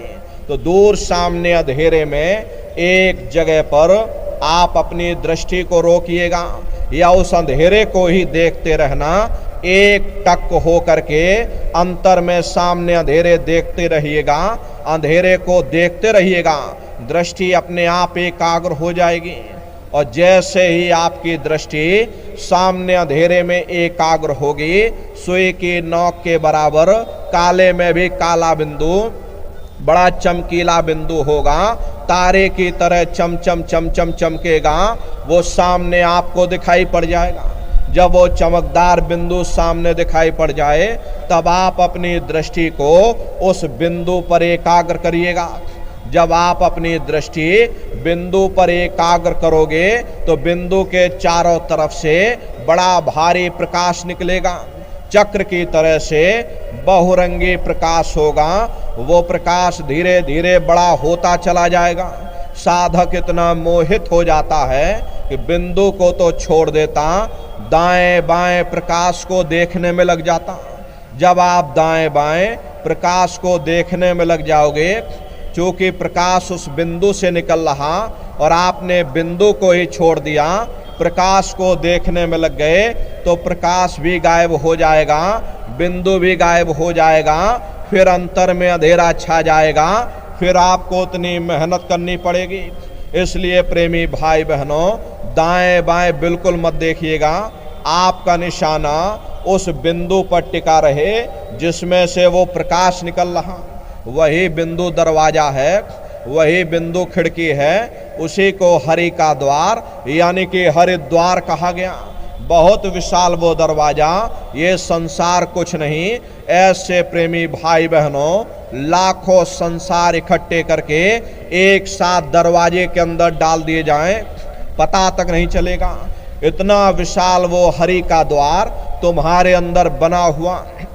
आप दरवाजे के अंदर दाखिल हो जाओगे, बहुत बड़ा मैदान आपको अंतर में दिखाई पड़ेगा। उसी मैदान में जा कर के खड़े हो जाओगे तो सबसे पहले आपको अपने गुरु के स्वरूप का दर्शन होगा। वो आपकी उंगली को पकड़ करके आगे का सफर तय करेंगे। लेकिन प्रेमी भाई बहनों, गुरु के स्वरूप का दर्शन जब होगा जब आप जय गुरुदेव नाम का सुमरन करोगे। यदि आपने सुमरन न किया, जब आप उनको याद ही नहीं करोगे तो भला वो आपको दर्शन क्यों देंगे। और जब आपको दर्शन नहीं होगा तो आप आगे का सफर तय नहीं कर सकते। इसीलिए जय गुरुदेव नाम का सुमरन सबसे पहले आपको कराया जाता। जब आप सुमरन कर लोगे, फिर जब आप ध्यान पर बैठोगे और जब दरवाजे के अंदर दाखिल हो जाओगे तो सबसे पहले उन्हीं के स्वरूप का आपको दर्शन होगा। वो आपकी उंगली को पकड़ करके आगे का सफर तय करेंगे। तो यह है ध्यान करने का तरीका। एक बार फिर से आप लोग समझिए कैसे आपको ध्यान करना है। अपने अपने घरों में पलथी मैर मार करके बैठ जाइएगा। शरीर को हिलाना डुलाना नहीं और शरीर को टाइट मत करिएगा। बहुत से प्रेमी क्या करते हैं, जब आप ध्यान पर बैठते हो तो अपने शरीर को बिल्कुल टाइट कर देते हैं। यदि आप अपने शरीर को ही टाइट कर दोगे, ये शरीर आपका थक जाएगा, फिर शरीर ढीला पड़ जाएगा। इसलिए पहले से ही अपने शरीर को बिल्कुल ढीला छोड़ देना। आँखों को धीरे से बंद कर देना। इन आँखों पर भी कोई जोर मत देना। बहुत से प्रेमी क्या करते हैं, अपनी इन आँखों पर जोर लगाते हैं ताकि जल्दी से दृष्टि एकाग्र हो जाए, जल्दी से हमारी दृष्टि रुक जाए। यदि आप अपनी इन बाहरी आँखों पर जोर लगाओगे, आपकी आँखों की पुतलियों में दर्द होगा, फिर आप अपनी बाहरी आँखों को खोल दोगे। प्रेमी भाई बहनों, इन बाहरी आँखों का यहाँ पर कोई मतलब नहीं। जैसे सोते समय धीरे से आँख को बंद करते हो, ऐसे ही धीरे से आँख को बंद कर लेना। अंतर में सामने देखिएगा, सामने आपको अंधेरा दिखाई पड़ेगा। बस उसी अंधेरे में एक जगह पर आप अपनी दृष्टि को रोकिएगा या उस अंधेरे को ही देखते रहना। एक टक हो करके सामने अंधेरे को देखते रहिएगा। उस समय किसी के बारे में सोचना नहीं, किसी के बारे में विचार मत करिएगा। विचार करने की आदत हमारे अंदर पहले से पड़ी हुई है। हम किसी भी व्यक्ति को देखते हैं, देखने से पहले ही हम उस व्यक्ति के बारे में विचार करने लग जाते हैं। ये जो विचारों का बवंडर है, यही ध्यान में बाधक बन जाता है। कोशिश ये करना, जब आप ध्यान पर बैठो मन में कोई विचार ना आने पाए। निर्विचार होकर के अपनी पूरी विद्या, अपना पूरा ज्ञान, अपना पूरा विज्ञान, उसकी पोटली बना करके एक किनारे पर आप रख देना। जब आप ध्यान पर बैठो, अपना ज्ञान विज्ञान एक किनारे कर दो। बुद्धि के तर्क और वितर्क और कुतर्क को एक किनारे पर रख देना। प्रेमी भाई बहनों, बिल्कुल खाली हो जाओ, बिल्कुल शून्य हो जाओ। ऐसा समझो कि हमको कुछ मालूम ही नहीं, हम बिल्कुल अज्ञानी हैं, हमारे अंदर कोई ज्ञान नहीं। निर्विचार हो करके, शून्य हो करके बस सामने उस अंधेरे को देखते रहो। मन भागे खींच कर लाओ, फिर उस अंधेरे को देखते रहो। देखते देखते देखते देखते आपकी दृष्टि उस अंधेरे में रुक जाएगी। और जैसे ही आपकी दृष्टि उस अंधेरे में एकाग्र होगी, सुई की नोक के बराबर काले में भी काला बिंदु, बड़ा चमकीला बिंदु होगा, तारे की तरह चम चम चम चम चमकेगा, वो सामने आपको दिखाई पड़ जाएगा। जब वो चमकदार बिंदु सामने दिखाई पड़ जाए, तब आप अपनी दृष्टि को उस बिंदु पर एकाग्र करिएगा। जब आप अपनी दृष्टि बिंदु पर एकाग्र करोगे तो वो बिंदु कभी दाईं तरफ चला जाएगा, कभी बाईं तरफ चला जाएगा, कभी ऊपर जाएगा, कभी नीचे चला जाएगा। तो बहुत से प्रेमी क्या करते हैं कि हाय बिंदु कहाँ गायब हो गया, तो अपने आँखों की पुतलियों को अंदर ही अंदर दाएं बाएं घुमा करके देखने लगते कि भाई बिंदु कहाँ चला गया। प्रेमी भाई बहनों, ये सावधानी रखिएगा, बिंदु गायब होता है, हो जाने देना। आप अपनी आँखों की पुतलियों को मत हिलाइएगा, शून्य हो करके बस सामने अंधेरे को आप देखते रहिएगा। देखते देखते वो बिंदु फिर आपके सामने आ जाएगा। जब वो चमकदार बिंदु सामने आ जाए तो फिर अपनी दृष्टि को उस बिंदु पर एकाग्र करिएगा। जब आप अपनी दृष्टि बिंदु पर एकाग्र कर लोगे, वही बिंदु दरवाजा है, वो दरवाजा खुल जाएगा, ये शिव नेत्र खुल जाएगा, ये दिव्य दृष्टि खुल जाएगी और आप दरवाजे के अंदर दाखिल हो जाओगे। एक बार प्रेमी भाई बहनों ये दिव्य दृष्टि खुल जाए, फिर क्या भूत क्या भविष्य और क्या वर्तमान, कोई भेद आपसे गुप्त नहीं रहेगा। लाखों वर्ष पहले क्या हुआ था, भविष्य में क्या होने वाला है, आप बैठ करके ध्यान में सब कुछ देख सकते हैं। तो यह है ध्यान करने का तरीका। और तीसरा है भजन। भजन कहते हो उस शब्द को सुनना, उस नाम को सुनना जिस नाम को पकड़ करके ये जीवात्माएं ऊपर से आई थी, उसी नाम को, शब्द को पकड़ना, उस आवाज को पकड़ना। तो कैसे आप लोग भजन करोगे जरा अच्छी तरह समझ लीजिए। ये दोनों उंगली कानों में डाल करके ये कानों को बंद कर लेना। कान इसीलिए बंद किए जाते हैं ताकि बाहर की कोई आवाज हमको सुनाई ना पड़े। अपनी सुविधा से बैठिएगा, कुर्सी पर चाहे कुर्सी पर बैठ जाओ, सोफे पर चाहे सोफे पर, या कोई तकिया इस तरह से रख लेना और दोनों कोहनी यहाँ रख करके दोनों उंगली कानों में डाल करके ये कानों को बंद कर लेना।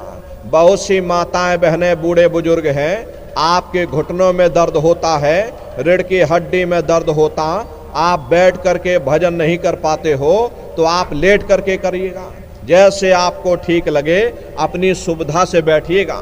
यही कहा गया भाई आंख कान मुख बंद कराओ, अनहद झिंगा शब्द सुनाओ। यानी पहले अपनी आंख को बंद करो, अपने मुख को बंद करो, दोनों उंगली कानों में डाल करके ये कानों को बंद कर लो और ऊंचे से ऊंचा ध्यान दे करके उस आवाज को सुनने की कोशिश करो। प्रेमी भाई बहनों, जब आप अपने कानों को बंद करके ऊंचा ध्यान दे करके सुनोगे, आपको ऐसा अनुभव होगा कि कहीं सीटी जैसी आवाज हमारे कानों में गूंज रही। टी, इस तरह से सीटी जैसी आवाज शुरू में आप सभी को सुनाई पड़ेगी। करना आपको कुछ नहीं, लेटे हो चाहे बैठे हो, बस आप उस आवाज को सुनते रहना, सुनते सुनते उसी में लीन हो जाओ। जब आप उसमें लीन हो जाओगे तो कुछ समय बाद में दोबारा आपको अनुभव होगा कि कहीं बड़ी दूर से एक महीन आवाज, घंटे और शंख की आवाज हमारे कानों में बज रही। जैसे मंदिरों में घंटियां बजती हैं, टन टन टन। बाहर तो आपने नकल किया, महात्माओं ने कहा था भाई शरीर तुम्हारा सच्चा हरि मंदिर है, इसी हरि मंदिर के अंदर 24 घंटे और शंख की आवाज गूंज रही। उसी घंटे शंख की आवाज को महात्माओं ने शब्द कहा। अरे आपकी धर्म पुस्तकों में लिखा है कि पोथी पढ़ पढ़ जग मुआ, पंडित भया न कोई, और 2.5 अक्षर प्रेम का पढ़े सो पंडित होई।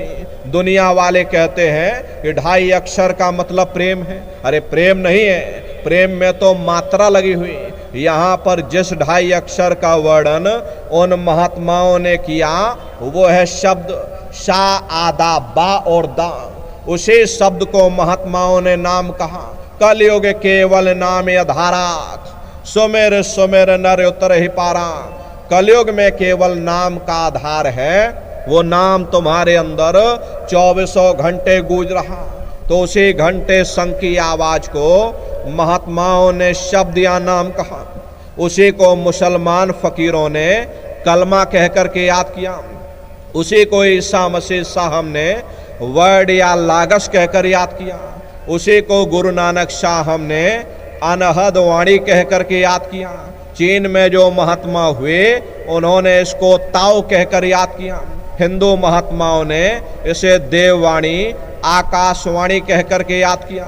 उन अलग अलग महात्माओं ने अपनी अपनी भाषा में हम लोगों को समझाने की कोशिश की कि भाई वो घंटे शंख की आवाज 24 घंटे तुम्हारे अंदर गूंज रही, वो आपको सुनाई पड़ेगी। लेकिन शुरुआती समय में आपको ऐसा अनुभव होगा कि कहीं सीटी जैसी आवाज गूंज रही। लेकिन जब आप उसको सुनने लग जाओगे फिर दोबारा आपको अनुभव होगा कि कहीं बड़ी दूर से घंटे घड़ियाल हमारे कानों में बज रहे हैं। प्रेमी भाई बहनों, हालांकि वो घंटे संग की आवाज सिर की चोटी से हो करके आती है, लेकिन कानों से सुनने की आदत हमारे अंदर पहले से पड़ी हुई है। इसीलिए शुरू में हमको आपको ऐसा मालूम पड़ेगा कि वो आवाज कानों से हो करके आ रही है। प्रेमी भाई बहनों, जब आपको आवाज सुनाई पड़ने लग जाए तब आप उस आवाज को पकड़ लेना, उसको सुनते रहना, सुनते सुनते उसी में लीन हो जाना। जब आप उसमें लीन हो जाओगे तो वो आवाज धीरे धीरे बढ़ना शुरू होगी और बढ़ते बढ़ते इस कदर बढ़ेगी कि आपके रोम रोम में घंटे और शंख की आवाज गूंजने लग जाएगी। अरे बड़ी घनघोर आवाज होती है, बड़ी मधुर वो आवाज होती। ये जो दुनिया के संगीत आप सुनते हो, उस रूहानी संगीत के सामने ये दुनिया के संगीत कुछ नहीं है। जब आप उस रूहानी संगीत को सुनोगे, इतना भारी आनंद आपके ऊपर छा जाएगा, इतनी खुशी आपको होगी, ऐसा नशा आपके ऊपर चढ़ जाएगा, इतना आप उस आवाज में खो जाओगे कि आप सारी दुनिया को भूल जाओगे। अरे शंकर भगवान को वही नशा चढ़ा था। शंकर भगवान कोई गांजा भांग नहीं पीते थे। ये तो हमने आपने शंकर भगवान को भी बदनाम कर दिया कि शंकर भगवान गांजा भांग पीते थे, चलो हम भी गांजा भांग पिएंगे। लेकिन ऐ नन्नारियों, शंकर भगवान ने कभी गांजा भांग नहीं पिया।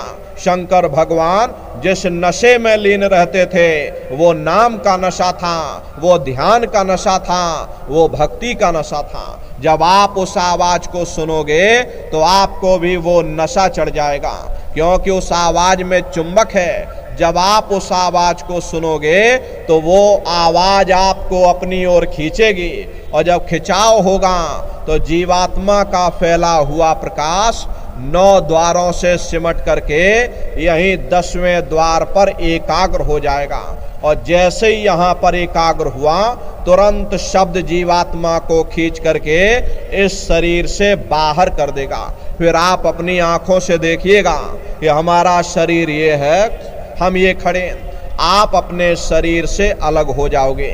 जैसे चिड़िया होती है, चिड़िया घोंसले से निकल करके और आसमानों की सैर करती है और फिर अपने घोंसले में वापस चली आती, ऐसे ही तुम्हारी जीवात्मा इस शरीर रूपी घोंसले से निकल करके ब्रह्मांडों की सैर करेगी, देवी देवताओं के दर्शन करेगी और घूम करके फिर अपने शरीर रूपी घोंसले में वापस चली आएगी। हरे प्रेमी भाई बहनों, ये ब्रह्मा विष्णु महादेव जिनकी सारी दुनिया पूजा करती है, आप सभी लोग ब्रह्मा विष्णु महादेव की पूजा करते हो, लेकिन कभी आपने विचार नहीं किया भाई जिनकी हम पूजा कर रहे आखिर ये है कौन, ये कहाँ पर रहते हैं, ये क्या काम करते हैं। हरे राम कौन है, कृष्ण कौन है, ईश्वर कौन है, ब्रह्म कौन है, पार ब्रह्म कौन है, ये कहाँ पर रहते हैं, जरा संक्षिप्त में आप समझिएगा, क्योंकि अगर हम इसका वर्णन करेंगे लाखों वर्ष लग जाएंगे, एक लोक का वर्णन नहीं हो सकता। इतने विशाल लोक ऊपर बने हुए, लेकिन संक्षिप्त में आपको बताया जा रहा कि किन किन मंडलों को पार करते हुए तुम्हारी ये जीवात्मा अपने 5वें मंडल पर यानी कि सचखंड में पहुंचेगी। प्रेमी भाई बहनों, जब आप भजन करोगे घंटे शंख की आवाज को पकड़ करके, जब आप शरीर रूपी घोंसले से बाहर निकल जाओगे तो उसी शब्द को पकड़ करके ये जीवात्मा ब्रह्मांडों की चढ़ाई करती है। पलक झपकते यह जीवात्मा खरबों योजन ऊपर चली जाती। ये सूरज चांद सितारों को पार करने के बाद सबसे पहले जो आपको लोक मिलेगा उसे महात्माओं ने शिवलोक कहा। शिवलोक तमोगुणी स्थान है, वहाँ के मालिक शिव जी हैं, वो पार्वती जी के साथ उस लोक में विराजमान हैं। शिव जी का दर्शन करने के बाद फिर जब आप ऊपर चढ़ोगे उसी के ऊपर ब्रह्मा जी का लोक आएगा। ब्रह्मा जी का लोक वो रजोगुणी स्थान है, वहाँ के मालिक ब्रह्मा जी हैं, वो गायत्री सावित्री और सरस्वती के साथ उस लोक में विराजमान हैं। और ब्रह्मा जी का दर्शन करने के बाद फिर घंटे शंख की आवाज को पकड़ करके फिर जब आप ऊपर की ओर चढ़ोगे, उसी के ऊपर विष्णु लोक आएगा। विष्णु लोक वो सतोगुणी स्थान है, वहाँ के मालिक विष्णु जी हैं। उनका बड़ा मनमोहक स्वरूप है। उनकी 4 भुजाएं हैं, चारों भुजाओं में शंख, गदा, पद्म और चक्र सुशोभित हैं। आप क्षीर सागर में लक्ष्मी जी के साथ विराजमान। ये तीनों देवता ब्रह्मा, विष्णु और महादेव अपने अपने लोक में बैठ करके राज कर रहे। एक रचयिता है जो हम जीवों को रचता है, एक पालनहार है जो जीवों को पालता है, और एक संहार करता जो जीवों को नष्ट कर देता। इनकी जो माता है वो आद्या महाशक्ति है।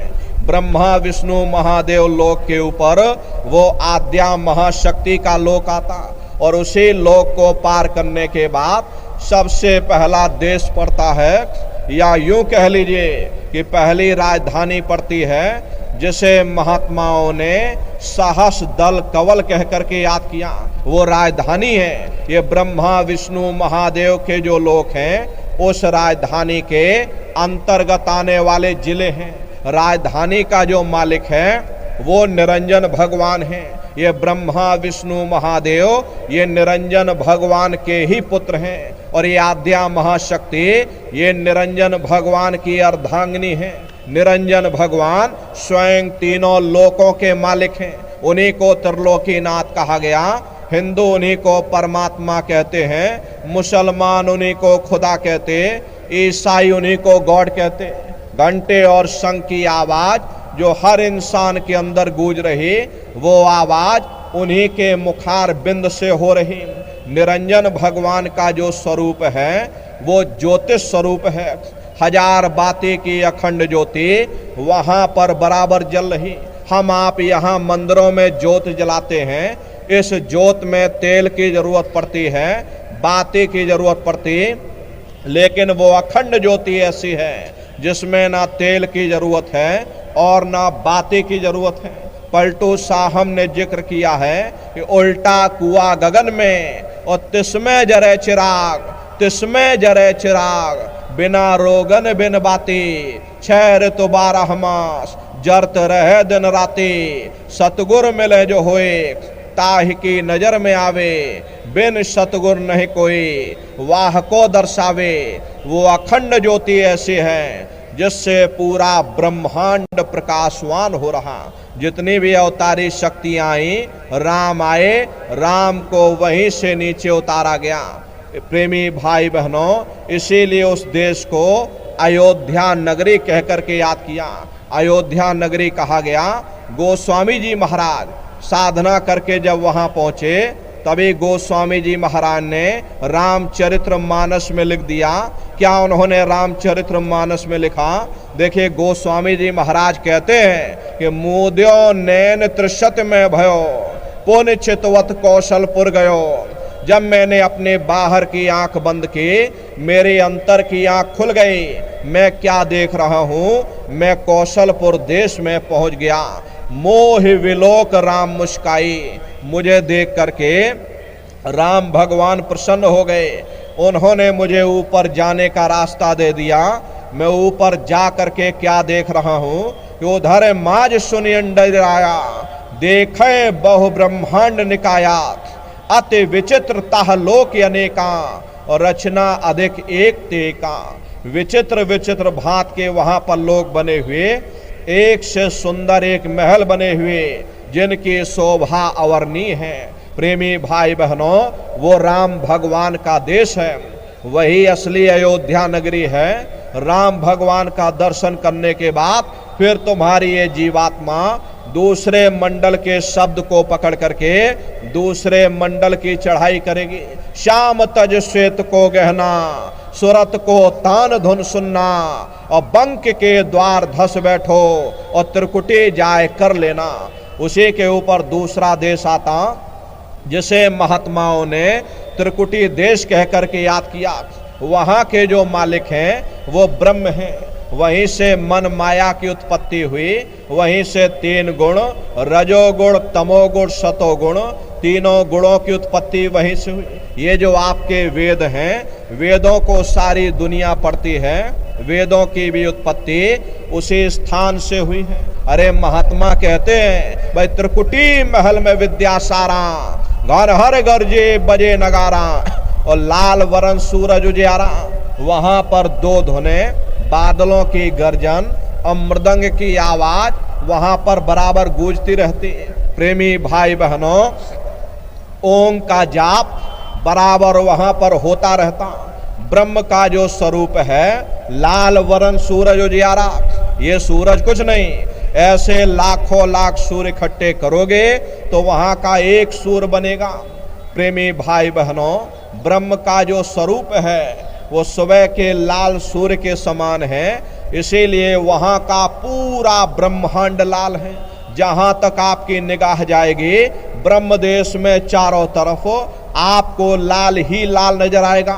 अरे महात्मा जब साधना करके वहां पहुंचे तभी महात्माओं ने लिख दिया, लाली मेरे लाल की जित देखो तो लाल, लाली देखन में गई और मैं भी हो गई लाल। वो पूरा ब्रह्मांड ही लाल है। जितने साधक वहां पहुंच जाते हैं उन सभी को योगेश्वर कहा जाता। जैसे व्यास जी हुए, वशिष्ठ जी हुए, वाल्मीकि जी हुए, इन सब की पहुंच वहीं तक थी। इसीलिए कहा गया कि वाल्मीकि भय ब्रह्म समाना। जब इनकी जीवात्मा वहां पहुंची और जब इन्होंने ब्रह्म का दर्शन किया, इनका स्वरूप भी ब्रह्म के समान यानी कि ब्रह्म स्वरूप हो गया। तो जितने साधक वहां पहुंच जाते हैं उन सभी को योगेश्वर कहा जाता। योगेश्वर भगवान श्री कृष्ण उसी देश में वास करते। ये जो ब्रह्म देश है वो श्री कृष्ण भगवान का ही देश है और श्री कृष्ण भगवान वहीं पर रहते हैं। प्रेमी भाई बहनों, श्री कृष्ण भगवान का दर्शन करने के बाद फिर तुम्हारी ये जीवात्मा तीसरे मंडल के शब्द को पकड़ करके तीसरे मंडल की चढ़ाई करेगी। आगे पहुंची सुन झंकार, ररंकार ध्वनि सुनी पुकार, आगे श्वेत शून्य है भाई और मान सरोवर पैठ नहीं।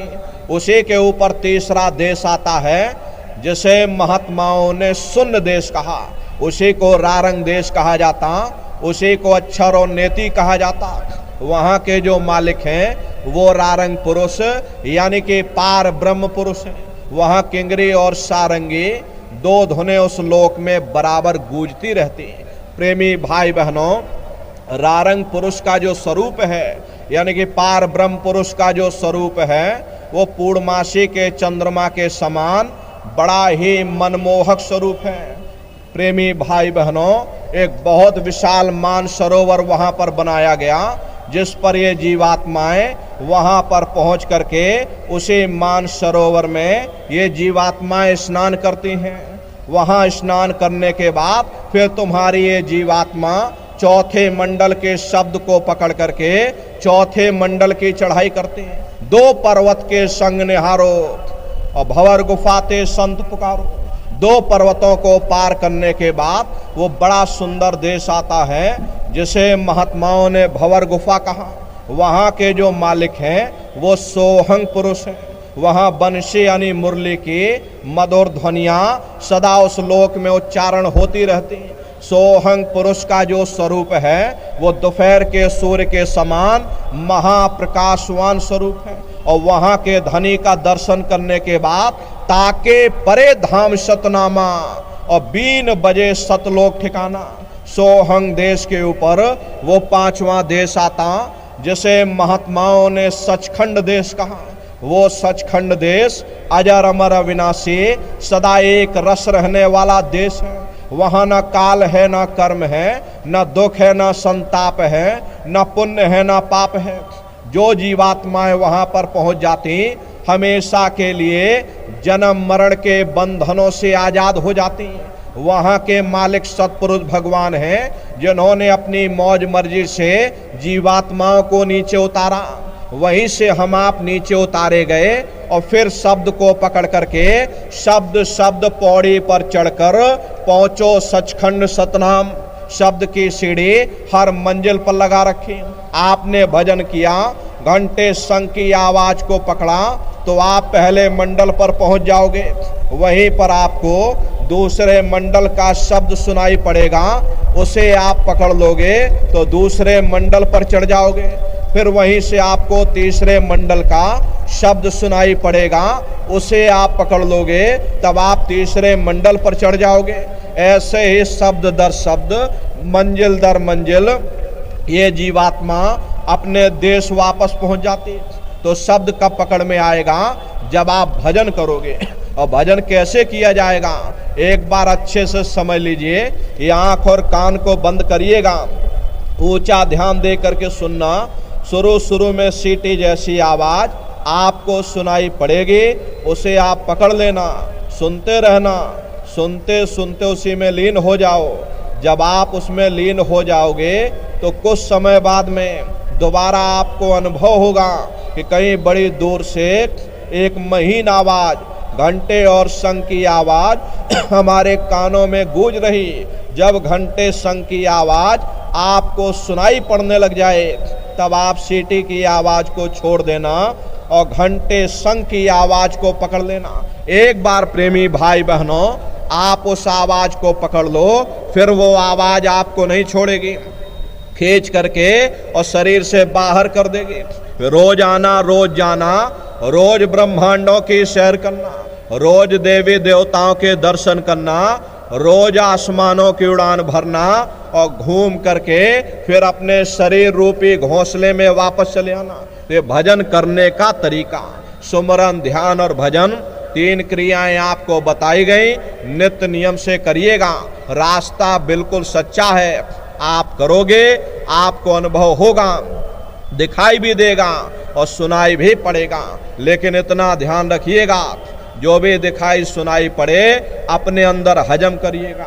जितना हजम कर ले जाओगे उतना रास्ता खुलता चला जाएगा। इसलिए अपने अंदर हजम करिएगा। नित्य घाट पर बैठ करके सुमरन, ध्यान, भजन करते रहना। नागा नहीं होना चाहिए। हर एक शरीर को भोजन देते हो, सुबह दोपहर शाम खाते हो, लेकिन कभी आपने विचार नहीं किया ये जीवात्मा जो जन्म जन्मांतरों से भूखी प्यासी है, कभी आपने इसको भोजन नहीं दिया। और इसका भोजन शब्द है, इसका भोजन नाम है। अपना नियम बनाओ कि पहले हम अपनी जीवात्मा को भोजन देंगे, फिर अपने शरीर को भोजन देंगे। अगर ये नियम आपने बना लिया तो अरे आपका लोक भी बन जाएगा और परलोक भी बन जाएगा। इसलिए अपना अपना नियम बनाइएगा कि पहले जीवात्मा को भोजन, फिर शरीर को भोजन। हम लोग उल्टा करते हैं, हम लोग इस चीज का ध्यान नहीं रखते। पहले शरीर को भोजन दे देते हैं और जब शरीर में भोजन चला जाएगा सुस्ती आ जाएगी और हम लोग सो जाएंगे और सोते सोते ये जीवन एक दिन हाथ से छूट जाएगा। इसलिए प्रेमी भाई बहनों अपना नियम आप लोग बनाइएगा कि पहले जीवात्मा को भोजन, फिर अपने शरीर को भोजन। ये नियम अगर आपका बन गया तो लोक और परलोक आपका दोनों बन जाएगा। हरे प्रेमी भाई बहनों, उस मालिक को पाने के लिए तुम्हें घर बार छोड़ने की जरूरत नहीं है, तुम्हें बाल बच्चे छोड़ने की जरूरत नहीं है, तुम्हें समाज छोड़ने की जरूरत नहीं है। अरे अपने अपने घर परिवार में रहो, अपने समाज में रहो, समाज की रीत नीति के अनुसार रहो, मेहनत और ईमानदारी से काम करो और 24 घंटे में घंटा 2 घंटा अपनी जीवात्मा के कल्याण के लिए सुरत शब्द नाम की कमाई यानी सुमरन, ध्यान और भजन करिएगा। यही दौलत तुम्हारे काम आएगी, बाकी सब यहीं पड़ा रह जाएगा। सुई की एक नोक भी तुम्हारे साथ में जाने वाली नहीं है। अरे बड़े बड़े राजे महाराजे सारी जिंदगी उन्होंने ये किला बनाते बनाते गुजार दिया। आज उनके किलों को जाकर देखिए, आज खंडहर बने पड़े हुए। विश्व विजेता सिकंदर सारी दुनिया पर राज करने का ख्वाब देखता था, वो भी मुट्ठी खोल करके चला गया। कोई क्या साथ लेकर के जाएगा? अरे जो चीज तुम्हारे साथ में जाने वाली है वो केवल परमात्मा की भक्ति है। इसलिए प्रेमी भाई बहनों, अरे वो दौलत कमा लो जो अंत समय में तुम्हारे काम आवे। ये कुटुंब परिवार, ये बाल बच्चे, ये सगे संबंधी, ये जमीन जायदाद, ये सब तुम्हारी यहीं पड़ी रह जाएगी। अरे प्रेमी भाई बहनों, अरे आप अपने अपने घर से यहाँ दरबार में आए हो तो पूरा बंदोबस्त करके चले होगे। भाई मथुरा जाना है, कैसे जाना है, साइकिल से जाना है कि मोटरसाइकिल से जाना है, बस से जाना है या ट्रेन से जाना, रास्ते के लिए क्या क्या सामान ले जाना। गर्मी का मौसम है और अभी आंधी भी आ रही, कहीं पानी ना गिर जाए उसका भी इंतजाम करना है, तिरपाल और पन्नी भी ले जाना है, थोड़ा बहुत कपड़े भी रख लेना है और थोड़ा सत्तू चना चबेना भी रख लेना। अरे पूरा बंदोबस्त करके चलते हो, लेकिन आप ये कैसे भूल गए कि शरीर को छोड़ करके तुम्हें और भी कहीं जाना है, किस राह जाना है, कैसे जाना है, कहाँ जाना है, रास्ते के लिए क्या क्या सामान ले जाना। अरे हम लोग कभी उस पर विचार नहीं करते। मोह माया की गफलत में मनुष्य की अकल मारी गई, मनुष्य विचार नहीं कर पाता। इसलिए प्रेमी भाई बहनों, एक दिन यहाँ से जाना पड़ेगा। ये जीवात्मा इस पिंजड़े को खाली करेगी, कहाँ जाओगे, कैसे जाओगे, कौन तुम्हारा सहायक होगा। अरे जहां जाओगे वहां कोई झोपड़ी बनाई के नहीं बनाई, कोई छप्पर छाया के नहीं छाया, कभी उस पर भी विचार करिएगा। इसलिए प्रेमी भाई बहनों, वो दौलत कमा लो जो अंत समय में तुम्हारे काम आवे। सुमरन ध्यान और भजन नित्य नियम से करिएगा। सभी लोग शाकाहारी रहना, क्योंकि हमारे गुरु महाराज ने शाकाहार पर विशेष जोर दिया। गुरु महाराज हमारे कहते थे, ए बच्चे बच्चियों, तुम लोग शाकाहारी रहना, शाकाहार का प्रचार करते रहना, इसी से देश और दुनिया में भारी परिवर्तन होगा। अरे नर नारियों, परिवर्तन कोई कानून बनाने से नहीं होता, परिवर्तन कोई आंदोलन करने से नहीं होता, परिवर्तन कोई तोड़फोड़ करने से नहीं होता। परिवर्तन तब होता है जब लोगों के विचार बदलते हैं, लोगों की भावनाएं बदलती हैं। विचार जब बदलेंगे जब लोगों का खान पान शुद्ध होगा। देसी कहावत है, जैसा खाए अन्न वैसा होए मन। जब इंसान पशुव्रती भोजन करेगा उसकी बुद्धि स्वतः ही पशुओं जैसे हो जाएगी, सोच विचार उसका चिंतन स्वतः ही पशुओं जैसा हो जाएगा। फिर जिस शराब के नशे में माँ बहन बेटी की पहचान खत्म हो जाए, उस शराब को पी करके यह कैसे पता चलेगा कि क्या अच्छा और क्या बुरा है। यही कारण है कि आज घर समाज में दुनिया भर के अत्याचार और दुनिया भर के व्यभिचार फैले हुए। अरे हम आप मंदिर बनवाते हैं, उन मंदिरों में नहा धो करके जाते, कहते भाई परमात्मा के रहने की जगह है, हमको नहा धो करके जाना चाहिए, फूल अगरबत्ती ले जाना चाहिए। कोई उन मंदिरों में कूड़ा कचड़ा नहीं डालता। अगर कूड़ा कचड़ा डालोगे तो आपस में लाठियां चल जाएंगी। फिर ये जो हरि मंदिर है, ये पंच भौतिक शरीर जिसे महात्माओं ने हरि मंदिर कहा, इसमें तुम हाड़ मांस के लोथड़े डालते हो, इसमें तुम शराब के कतरे डालते हो। अरे अपने बनाए हुए ईंट गारे के मंदिर की कद्र करोगे और परमात्मा के बनाए हुए इस हरि मंदिर को तुमने जीते जी कब्रिस्तान बना दिया तो सख्त सजा मिलेगी। महात्माओं ने लिखा है कि तिल भर मच्छी खाए के कोट गऊ दे दान, काशी करवट जा मरे निश्चय नरक निदान। यदि तिल भर भी मच्छी खा करके फिर चाहे कोटान कोट गऊओं का दान करो और काशी में जा करके मत्था रगड़ते रगड़ते अपनी पूरी जिंदगी वहां पर गुजार दो, फिर भी तुमको तुम्हारे गुनाहों की सजा मिलेगी, कोई बच नहीं सकता। क्योंकि ये कर्म भूमि है, यहाँ तुम जैसा कर्म करोगे वैसा ही फल तुमको मिलेगा। इसलिए प्रेमी भाई बहनों, जरा बचिएगा अपने कर्मों से। देखिए इस कर्म भूमि पर कृष्ण भगवान तक नहीं बच पाए। उस समय बाली को छिप करके बाण मारा, वही बाली कृष्ण अवतार में बहेलिया बन करके आ गया। कृष्ण भगवान के पैरों में पद्म चमकता था। हिरण की आंख समझ करके और बहेलिये ने निशाना मार दिया। जब पास में आकर के देखा कृष्ण भगवान थे, अफसोस करने लगे। लेकिन कृष्ण भगवान ने उसको समझाया, इसमें तुम्हारा कोई दोष नहीं। उस समय हमने तुमको मारा, आज तुमने हमको मार दिया, हमारा तुम्हारा अदला बदला पूरा हो गया। कर्म प्रधान विश्व रच राखा, जो जश करे सो तस फल चाखा। ये कर्मों का ऐसा देश है, यहाँ तुम जैसे बीज बोगे वैसे ही फसल काटोगे। इसलिए प्रेमी भाई बहनों, अपने कर्मों पर ध्यान रखिएगा। सभी लोग शाकाहारी रहिए। शाकाहार का प्रचार अपने अपने क्षेत्रों में बराबर आप लोग करते रहना। अरे धर्म का प्रचार है, सतयुग कैसे आएगा, राम राज कैसे आएगा। राम राज कोई भाषण देने से नहीं आने वाला।